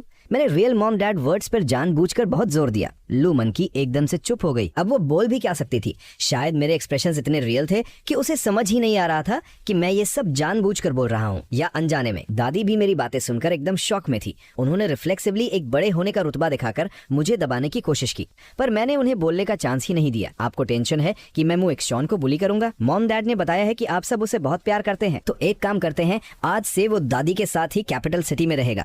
वैसे भी वो अब कोई बच्चा तो है नहीं कि उसे हर वक्त देखभाल की जरूरत हो। दादी के साथ रहकर वो उनकी अच्छे से केयर कर सकता है और रोज उनके लिए ब्रेकफास्ट बना सकता है। मैंने बहुत क्यूट सा मुंह बनाकर अपना सिर हिलाया। इस तरह वो दादी की सर्विस भी कर लेगा और आपको मेरे बुली करने की टेंशन भी नहीं रहेगी। एक तीर से दो निशाने। डाइनिंग टेबल पर एकदम सन्नाटा छा गया। दादी और लू मान की मुझे घूर रही थी। पेशवेरों को समझ नहीं आ रहा था कि वो कैसा एक्सप्रेशन बनाए और मू शुआन वो तो बुरी तरह डर गया था। जाओ चन प्लीज और मत बोलो। दादी और ताई जी का वो मतलब नहीं था, वो बस मेरी फिक्र कर रहे थे। मुझे यहाँ कोई प्रॉब्लम नहीं है। मॉम, डैड और बहनें मुझे कोई बुली नहीं किया है। दादी और ताई जी की बातों को दिल पर मत लो। अगर वो दादी के साथ रहने चला गया तो उसकी क्या इज्जत रह जाएगी, उसकी पोजीशन और भी ज्यादा ऑकवर्ड हो जाएगी। वो मू फैमिली का बेटा है और हमेशा रहेगा। उसने दोनों बड़ों को बहुत ही प्लीडिंग नजरों से देखा। वो दोनों सच में उससे प्यार करती थी, इसलिए उन्होंने उसकी खातिर अपने गुस्से को पी लिया। आखिरकार डाइनिंग टेबल का एटमॉस्फेयर नॉर्मल हुआ। बस फर्क इतना था कि अब किसी को खाने में कोई टस्ट नहीं आ रहा था। बेशक इसमें मैं शामिल नहीं था। मैं तो बहुत मजे से खा रहा था। मैंने तो नॉर्मल से भी ज्यादा खाया। एक बोल गाढ़ा मिलेट सूप और साथ में साइड डिशेस एकदम रिफ्रेशिंग और टेस्टी। मुझे इतने आराम से खाता देखकर उन दोनों बड़ों को लग रहा था जैसे उनके सीने में आग लग रही हो। तीसरे दिन जब कैपिटल सिटी वाले और दादी चले गए, मैंने मू शुआन को बार बार फोर्स किया कि वो जांग यान को घर बुलाए। जांग यान मना करना चाहता था, पर कॉरिडोर वाले इंसिडेंट की वजह से वो डरा हुआ था, इसलिए वो हिम्मत करके मू फैमिली के विला में आ ही गया। पेशवेरों ने उसका बहुत अच्छे से वेलकम किया और मैं जानबूझकर बहुत लाते नीचे आया। मुझे देखते ही जांग यान, जो पहले से ही गिल्टी फील कर रहा था, और भी ज्यादा नर्वस हो गया। वो तो बस यही सोच रहा था कि मू फैमिली वालों से बचकर किसी तरह मुझसे अकेले में बात करे। पर मैंने फिर से कुछ अनएक्सपेक्टेड कर दिया। मैंने मू युवे और मू शुआन की तरफ देखा और बोला, तुम लोग यहाँ से जाओ, मुझे मिस्टर जांग से कुछ इंपॉर्टेंट बात करनी है। मू शुआन का चेहरा एकदम सफेद पड़ गया। जांग यान उसका दोस्त था और अब मैं उसे ही वहां से जाने को कह रहा था। मूछन, तुम करना क्या चाहते हो? अगर जांग यान ने कुछ गलत किया है तो क्लियर बात करो। तुम उसे यहाँ बुलाकर ऐसे बुली नहीं कर सकते। मैंने मू युवे को एक बहुत ही अनॉयड लुक दिया। अगर तुम फ्री हो तो अपना थोड़ा दिमाग यूज कर लिया करो। ये जो तुम्हारे कंधों पर रखा है ये सिर्फ डेकोरेशन के लिए नहीं और ना ही ये तुम्हें लंबा दिखाने के लिए है। Get out.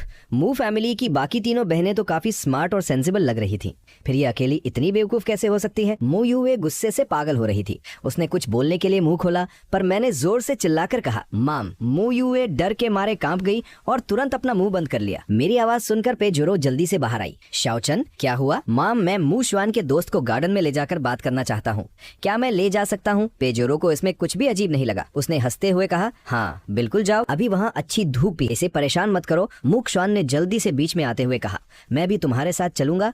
उसे सच में डर था। उसे लग रहा था कि मैंने जांग यान को किसी खास मकसद से बुलाया है, पर मैं किसी का लिहाज क्यों करता? मैंने सीधा मना कर दिया, कोई जरूरत नहीं है, हम दोनों अकेले बात करेंगे। तुम यहीं रुककर फोर्थ सिस्टर को कंपनी दो। मैंने मू युवे की तरफ एक ताना मारते हुए देखा।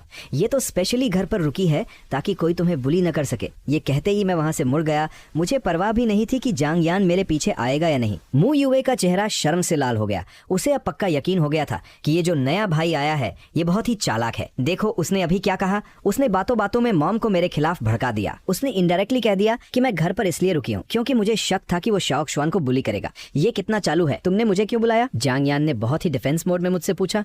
उसने मेरे जवाब का वेट भी नहीं किया और जल्दी से बोलना शुरू कर दिया, मुझे नहीं पता तुम क्या चाहते हो। उस दिन कॉरिडोर में भी मैंने तुम्हारा कुछ नहीं बिगाड़ा था। क्या सिर्फ इसलिए बुला लिया क्योंकि मैंने तुम्हें घूरा था? मैंने उसकी बात बीच में काट दी। तुम्हारा उस लड़की से क्या रिलेशन है जो माल में गिरी थी? क्या गिरने से पहले तुम दोनों मिले थे या फिर? मैंने स्लोली उसकी तरफ मुड़कर अपना सिर टेढ़ा किया। मेरी साफ आंखें जैसे उसके आर पार देख रही थी। सच तो ये है कि उस इंसिडेंट में तुम लोगों का हाथ है ना?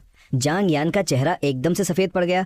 उसने चिल्लाकर मना किया, पर उसकी आंखों का डर और घबराहट सब कुछ बता रही थी। तुम बकवास कर रहे हो। मैं बकवास कर रहा हूँ या नहीं ये तुम्हें बहुत अच्छे से पता है। वो कोई एक्सीडेंट नहीं था, उसे कवर किया गया है। वो तुम्हारे चक्कर में फंसकर मारी गई। सोचो अगर मैं पुलिस के पास जाकर रिपोर्ट कर। जांग यान की बातों ने मुझे बहुत इंपॉर्टेंट हिंट दे दिया था। मैंने बहुत कैजुअली अपने दोनों हाथ फैलाए। मुझे प्रूफ की क्या जरूरत है? मैं बस जाकर पुलिस को एक हिंट दूंगा और प्रूफ ढूंढने का काम तो उनका है। बस मैं ये सोच रहा हूँ कि मिस्टर जांग, अगर ये खबर बाहर आ गई तो आपकी रेपुटेशन का क्या होगा? तुम मुझे धमकी दे रहे हो। तुम्हें क्या लगता है तुम यंग मास्टर हो तो मैं तुमसे डरूंगा? शाओ शुआन के सामने तुम्हारी कोई औकात नहीं है। क्या तुम्हें लगता है तुम शाओ शुआन की जगह ले लोगे? सपने देखना बंद करो। शाओ शुआन मू फैमिली के साथ 10 साल से ज्यादा रहा है। उसकी बॉन्डिंग को तुम कभी मैच नहीं कर सकते।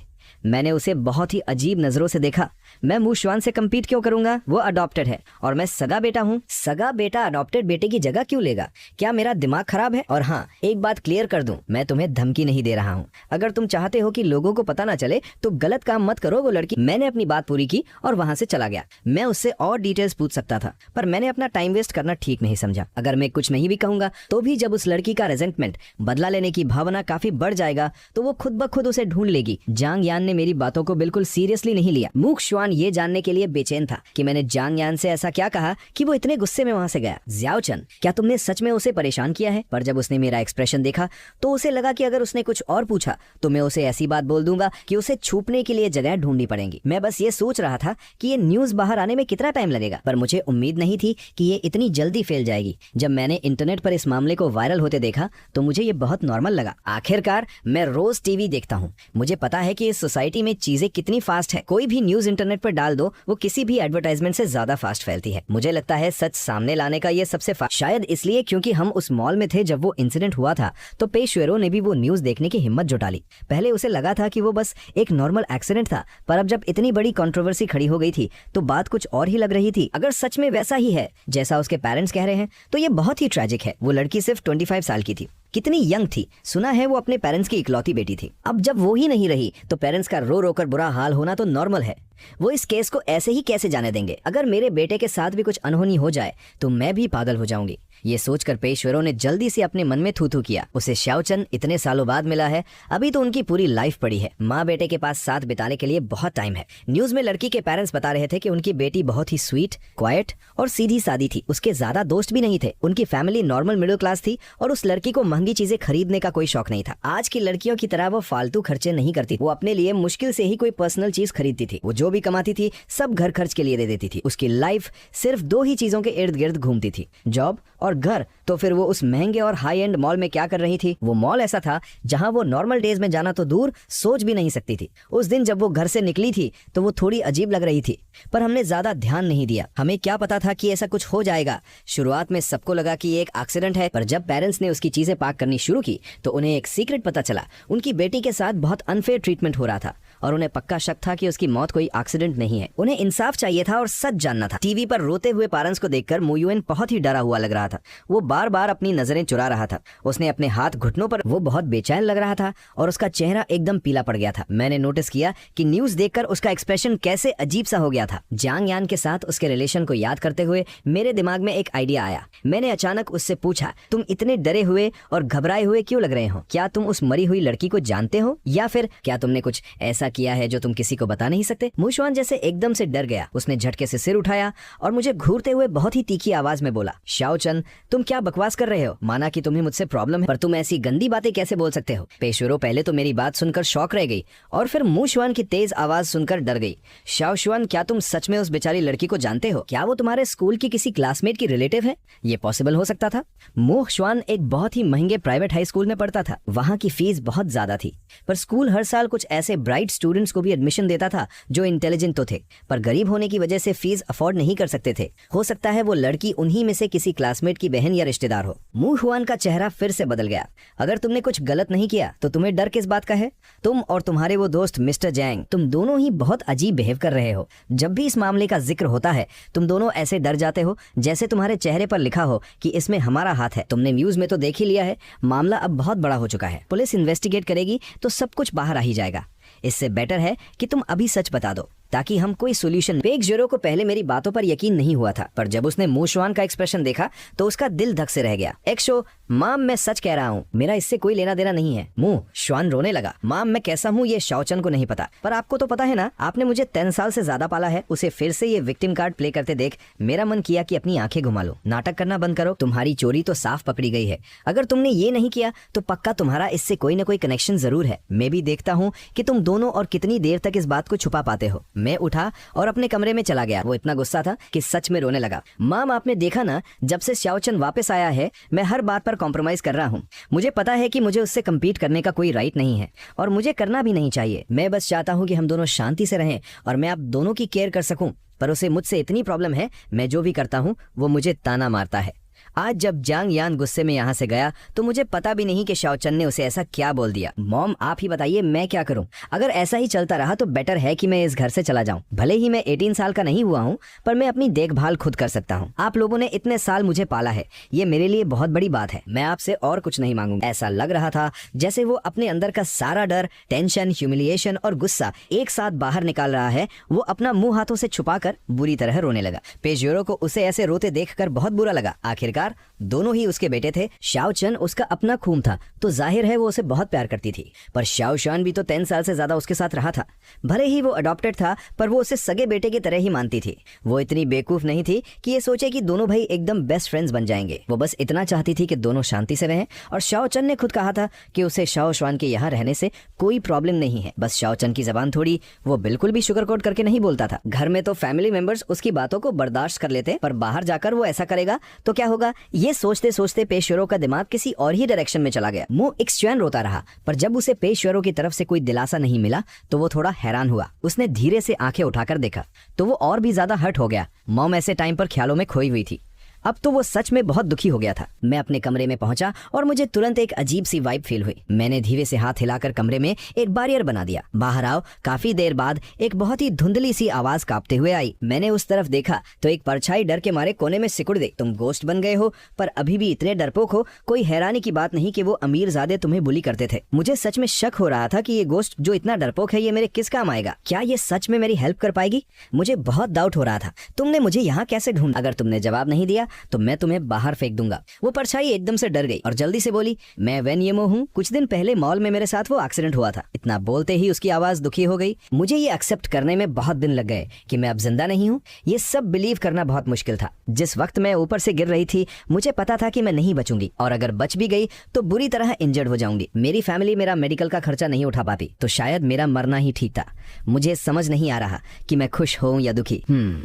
तो अब तुम क्या चाहती हो? बदला लेना है? वेन यीमो थोड़ी देर के लिए शॉक रह गई। बदला? क्या मैं अभी भी बदला ले सकती हूँ?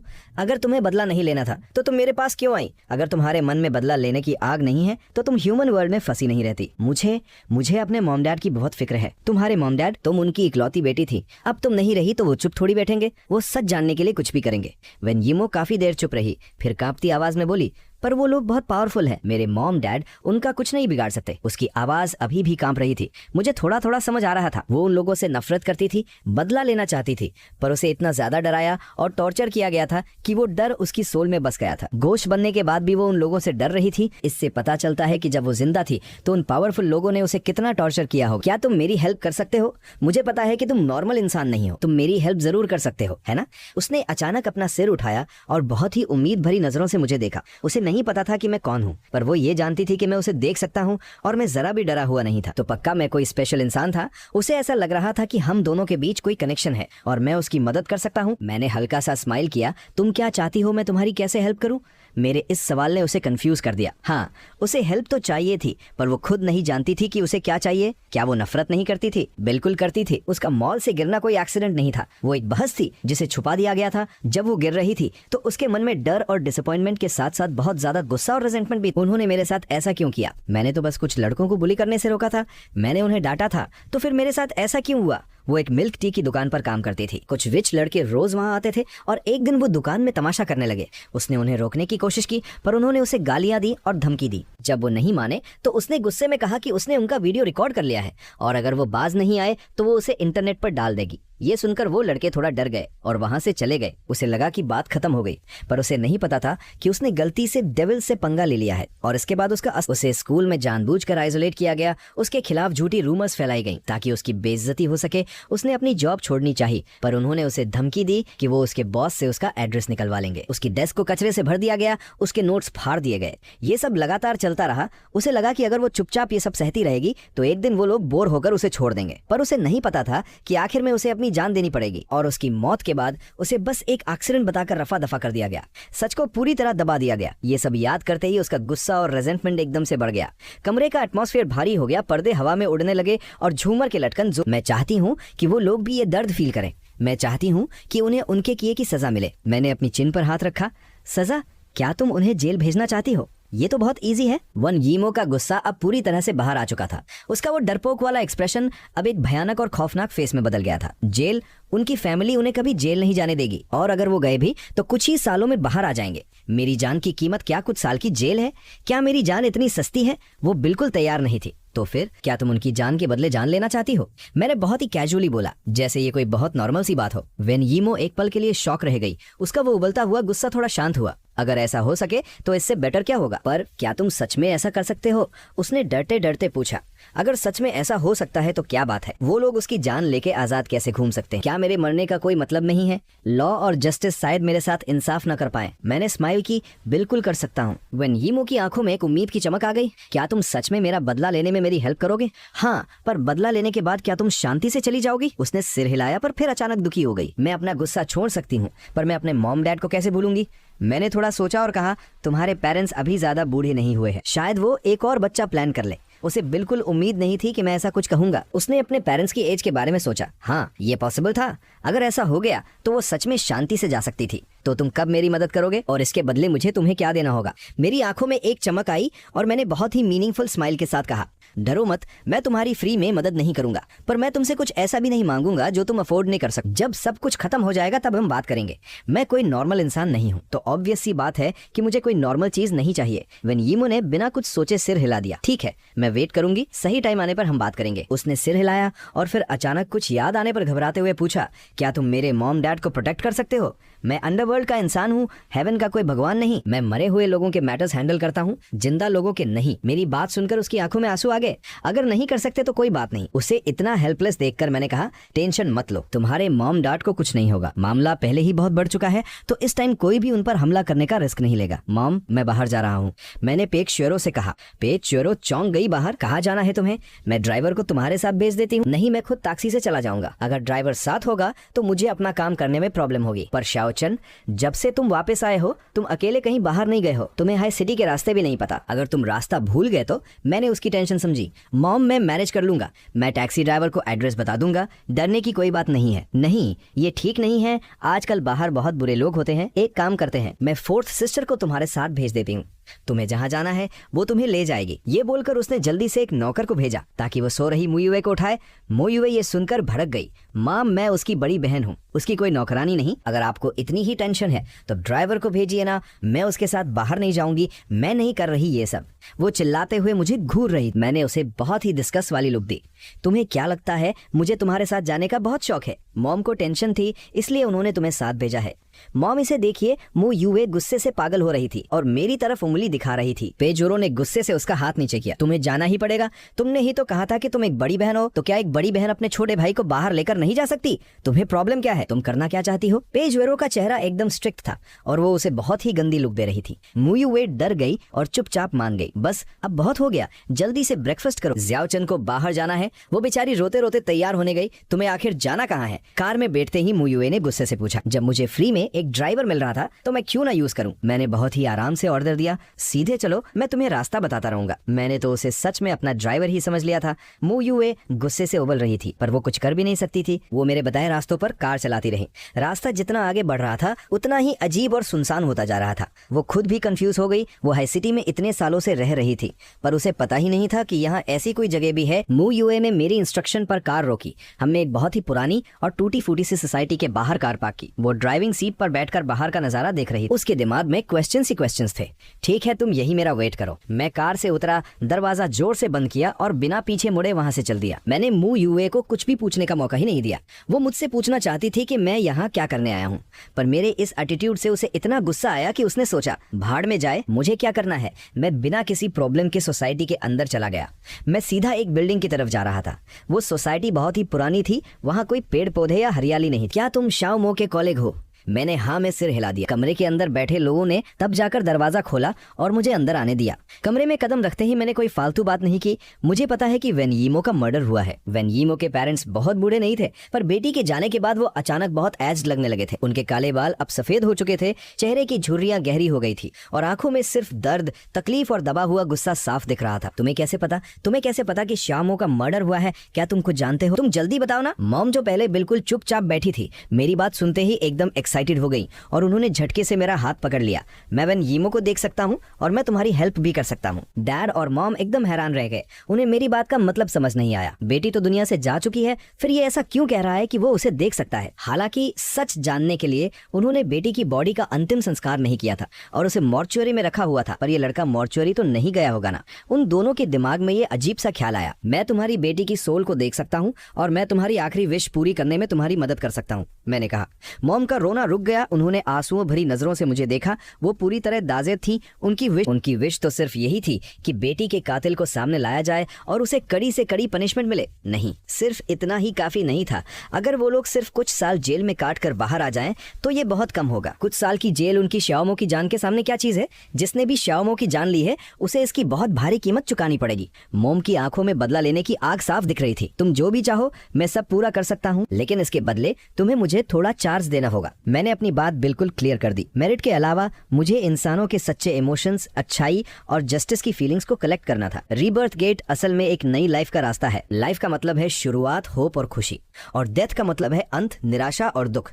और लाइफ और डेथ तो बस एक साइकिल। इस साइकिल के बीच में बहुत सी सेल्फिशनेस, ग्रीड, दिखावा और बुराई भरी होती है। मुझे इन सब चीजों को कलेक्ट करके रिजेंटमेंट को प्यूरिफाई करना होता है ताकि बैलेंस बना रहे। मेरी बात सुनकर मॉम ने बिना एक सेकंड सोचे कहा, तुम्हें जो भी चाहिए ले लो। अगर तुम सच में मेरी मदद कर सकते हो तो मैं तुम्हें सब कुछ देने को तैयार हूँ, चाहे तुम मेरी जान ही क्यों ना मांग लो। मैं हल्का सा हंसा, बात इतनी सीरियस भी नहीं थी। फिर मैंने वेन यीमो से सुनी हुई सारी बातें उन दोनों के सामने रख दी। मैंने उनसे कुछ भी नहीं छुपाया। सब कुछ सुनने के बाद वो दोनों फिर से फूट फूट कर रोने लगे। ये देखकर मैंने बस एक ठंडी सांस ली।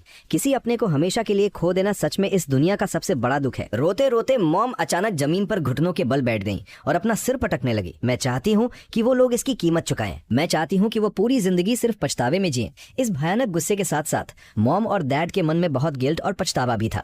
वो सोच रहे थे कि उन्होंने अपनी बेटी की तकलीफ को पहले क्यों नहीं नोटिस किया। अगर उन्हें थोड़ा भी आइडिया होता तो वो जॉब छुड़वा देते, वो उसे लेकर किसी और जगह चले जाते। डैड खुद को कंट्रोल करने की पूरी कोशिश कर रहे थे, पर उनके आंसू रुक नहीं रहे थे। उन्होंने एक हाथ से अपना चेहरा छुपा रखा था। मैं भी यही चाहता हूँ। मैं चाहता हूँ कि उन्हें उनके कर्मों की। कार की खिड़की से मैंने देखा कि मू यूए सो रही थी और उसका मुंह आधा खुला हुआ था। साफ पता चल रहा था कि वो कितनी गहरी नींद में है। मेरा मुंह अजीब सा बन गया। ये लड़की खुद को मेरी बड़ी बहन कहती है। ऐसी बहन तो मुझे मुफ्त में भी नहीं चाहिए। पहले मैंने खिड़की बजाकर उसे जगाने का सोचा, पर फिर मैं रुक गया। मैं वैसे भी सोच रहा था कि इस मुंह युवे से पीछा कैसे छुड़ाऊं।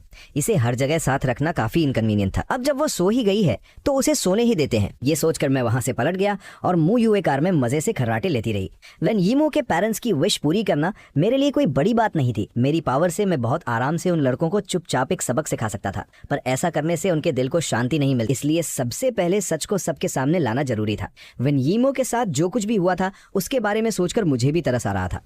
रुगो इस मामले में इंसाफ नहीं मिला तो फ्यूचर में कोई भी किसी की मदद करने के लिए आगे नहीं आएगा। सच में दुनिया बदल चुकी है। ये सोसाइटी इतनी तेजी से प्रोग्रेस कर रही है, पर इंसानों की सोच इकोनॉमी के साथ बेहतर होने के बजाय और भी ज्यादा सेल्फिश होती जा रही है। शायद इस मतलबी दुनिया ने इंसानों के अंदर की गंदगी को बाहर निकाल दिया है। मुझे याद आया जब मैं इन बच्चों की एज का था, तब मैं एक असली मर्द की तरह अपने पैरों पर खड़ा हो चुका था, अपने फैमिली की जिम्मेदारी उठा सकता था। पर अब मेरा एक्सप्रेशन अचानक रुक गया और चेहरे पर एक कंफ्यूजन सा आ गया। मुझे अपने पास के बारे में सोचे कितना टाइम हो गया था।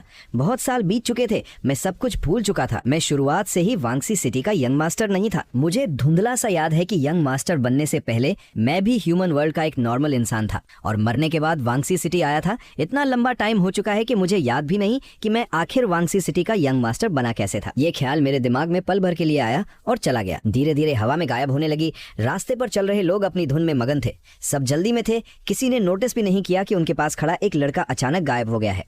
मुझे लगा था मैं अपना काम जल्दी खत्म कर लूंगा, पर मुझे उम्मीद नहीं थी कि काम करते करते बहुत रात हो जाएगी। और मजे की बात यह थी कि मैं काम में इतना खो गया था कि मू युवे के बारे में बिल्कुल भूल ही गया। काम खत्म करके वह सीधा घर लौट आया। जैसे ही मैंने घर में कदम रखा, मुझे लिविंग रूम का एटमॉस्फेयर थोड़ा अजीब और टेंस लगा। मैं कुछ बोल पाता उससे पहले ही पेशेवरों ने मुझे गले से लगा लिया। उसकी आवाज में बहुत ज्यादा टेंशन थी। तुम आखिरकार वापस आ गए। तुमने तो मॉम की जान ही निकाल दी थी। मुझे लगा तुम्हारे साथ कुछ बुरा हो गया है। डैड भी बहुत परेशान लग रहे थे। मुझे देखते ही उनकी जान में जान आई और वो बार बार कहने लगे, अच्छा हुआ तुम वापस आ गए, बहुत अच्छा हुआ, तुमने तो डरा ही दिया था, हमें लगा तुम घर छोड़कर भाग गए हो। मैंने आंखें झपकाई और मुझे धीरे से कुछ याद आया। मैं अभी एक्सप्लेन करने ही वाला था कि मु युवे जिसे पूरी शाम डांट पड़ी थी और जो पूरा दिन परेशान रही थी, वो गुस्से से मुझ पर चिल्लाई, मो चैन तुम्हारा दिमाग खराब है क्या? तुम्हें कहीं जाना था तो तुम बता नहीं सकते थे? तुम्हें आइडिया भी है कि हमें लगा तुम्हारे साथ कोई एक्सीडेंट हो गया है। तुम्हें पता है हम पूरे दिन तुम्हें ढूंढ रहे थे। उसके चिल्लाने पर मैंने अपने कंधे सिकोड़ लिए क्योंकि अंदर से मैं सच में थोड़ा गिल्टी फील कर रहा था। तुम चुप रहो। पेक शोरो ने मुझे पकड़ रखा था और उसने मुड़कर अपनी चौथी बेटी को गुस्से से घूरा। पक्का तुमने ही श्याओ चन को परेशान किया होगा, इसलिए वो बिना कुछ बोले चला गया। तुम्हें तो हमेशा उसे टारगेट करने का शौक रहता है। मैंने तुम्हें कितनी बार समझाया है, श्याओ चन तुम्हारा सगा भाई है, तुम्हारा अपना खून। मु युवे अपनी मॉम की ये बिना सिर पैर की बातें सुनकर गुस्से से पागल होने लगी। मॉम आप प्लीज थोड़ा सेंसिबल बात कीजिए, मैंने आज कुछ भी नहीं किया है। मु युवे जोर से चिल्ला। जब मैंने देखा कि वो दोनों आपस में लड़ने वाली हैं, तो मैंने जल्दी से बीच बचाव किया। मॉम आप गुस्सा मत होइए, मेरी बात सुनिए। आज के मामले में फोर्थ सिस्टर की कोई गलती नहीं है, उन्होंने सच में कुछ नहीं किया, हमारी कोई लड़ाई भी नहीं हुई थी। तो फिर तुम उन्हें कार में छोड़कर अकेले क्यों चले गए? तुम अभी अभी इस सिटी में आए हो, तुम्हें यहाँ के रास्ते नहीं पता। अगर कोई साथ न हो तो तुम रास्ता भूल सकते हो। सबसे बड़ी बात यह है कि श्याओ चन को मोबाइल फोन यूज करना भी ढंग से नहीं आता। अगर वो रास्ता भूल गया तो उसे नेविगेशन भी ऑन करना नहीं आएगा। मैंने बहुत मासूम बनकर सच बताया। मैं अपना काम करने गया था और मैंने फोर्थ सिस्टर को कार में वेट करने को कहा था। जब मैं काम खत्म करके वापस आया तो मैंने देखा कि वो सो रही थी। मुझे लगा शायद वो सुबह जल्दी उठ गईं। उनकी नींद पूरी नहीं हुई थी तो मैंने सोचा कि उन्हें थोड़ा और सोने दूं। भाई ऐसा एक्सप्लेनेशन देने से तो अच्छा था कि तू चुप ही रहता। मु युवे मुझे बहुत ही गुस्से वाली लुक दे रही थी, पर मुझे उसकी कोई परवाह नहीं थी। मैंने अपनी बात आगे बढ़ाई, फिर मैं वहां से चला गया। मुझे लगा था मैं जल्दी वापस आ जाऊंगा, शायद उनके जागने से पहले ही, पर मुझे आइडिया नहीं था कि काम में इतना ज्यादा टाइम लग जाएगा। मेरा कोई ऐसा प्लान नहीं था कि मैं मु युवे को डांट पड़वाऊं। मुझे सच में नहीं पता था कि बात इतनी बढ़ जाएगी। तो फिर तुमने मेरा फोन क्यों नहीं उठाया? मु युवे ने फिर से सवाल किया। मैंने अपने बैग में हाथ डाला और अपना मोबाइल फोन बाहर निकाला, उसे यहाँ वहां देखा और बहुत कंफ्यूज सा फेस बनाया। मुझे तो कोई रिंगटोन सुनाई नहीं दी। ये फोन मुझे पेशवेरों ने ही दिला के दिया था। आज सुबह बाहर निकलने से पहले उन्होंने मुझे बार बार रिमाइंड करवाया था, पर मुझे सच में कोई आवाज नहीं आई। मु युवे ने झटके से मेरे हाथ से फोन छीना, स्क्रीन ऑन की और वो गुस्से में हंस पड़ी। उसने फोन मेरे चेहरे के सामने लाकर कहा, तुम्हें दिखाई नहीं देता क्या? तुम्हारा फोन साइलेंट मोड पर है। मैंने फोन को देखा और मासूमियत से अपनी आंखें झपकाई। मुझे सच में ये सब समझ नहीं आता। मैंने अपनी लाइफ में कभी मोबाइल फोन यूज नहीं किया है। मुझे क्या पता था कि ये बिना आवाज के भी रह सकता है। मु युवे अभी और चिल्लाने ही वाली थी कि तभी पेशवेरों ने अपनी उंगलियों से उसके सिर पर एक तेज मुक्का मार दिया। वो दर्द के मारे अपना सिर पकड़कर चिल्लाने लगी। अगर तुम कार में सोई नहीं होती तो क्या वो तुम्हें बिना जगाए अकेले काम करने जाता? तो आखिरकार ये पूरी गलती तुम्हारी ही है। तुम्हें मदद करने के लिए भेजा था, पर तुम कार में इतनी गहरी नींद में सो रही थी। इस महीने की तुम्हारी सारी पॉकेट मनी कैसल। पेशवेरों ने सीधे अपना डिसीजन सुना दिया। क्या मेरी पॉकेट मनी कैसल? इस महीने को शुरू हुए तो सिर्फ 3 दिन ही हुए हैं। ये बोलने के बाद पेशवेरों ने बाकी बच्चों की तरफ देखा और उन्हें भी वार्निंग दी, अगर किसी ने भी छुपकर इसकी फाइनेंशियल हेल्प करने की कोशिश की तो अगले महीने उसकी भी पॉकेट मनी कट जाएगी। फिर उसने अपनी बड़ी बेटी मु वॉन्टिंग की तरफ देखा। अगर तुमने युवे को 1 पैसा भी दिया तो मैं तुरंत तुम्हारे लिए शादी का लड़का ढूंढना शुरू कर दूंगी। मु वॉन्टिंग का चेहरा एकदम बदल गया और उसने सीरियस होकर जवाब दिया, मॉम आप टेंशन मत लीजिए, मैं ऐसा कुछ नहीं करूंगी। मैं बाकी सब पर भी नजर रखूंगी कि कोई फोर्थ सिस्टर की हेल्प न करे। Elder sister. मु युवे रोने लगी। मु वॉन्टिंग ने उसे एक लाचार और दया भरी लुक। फोर्थ सिस्टर मुझे इसके लिए ब्लेम मत करना, अपनी जान बचाने के लिए मुझे ये करना ही पड़ेगा।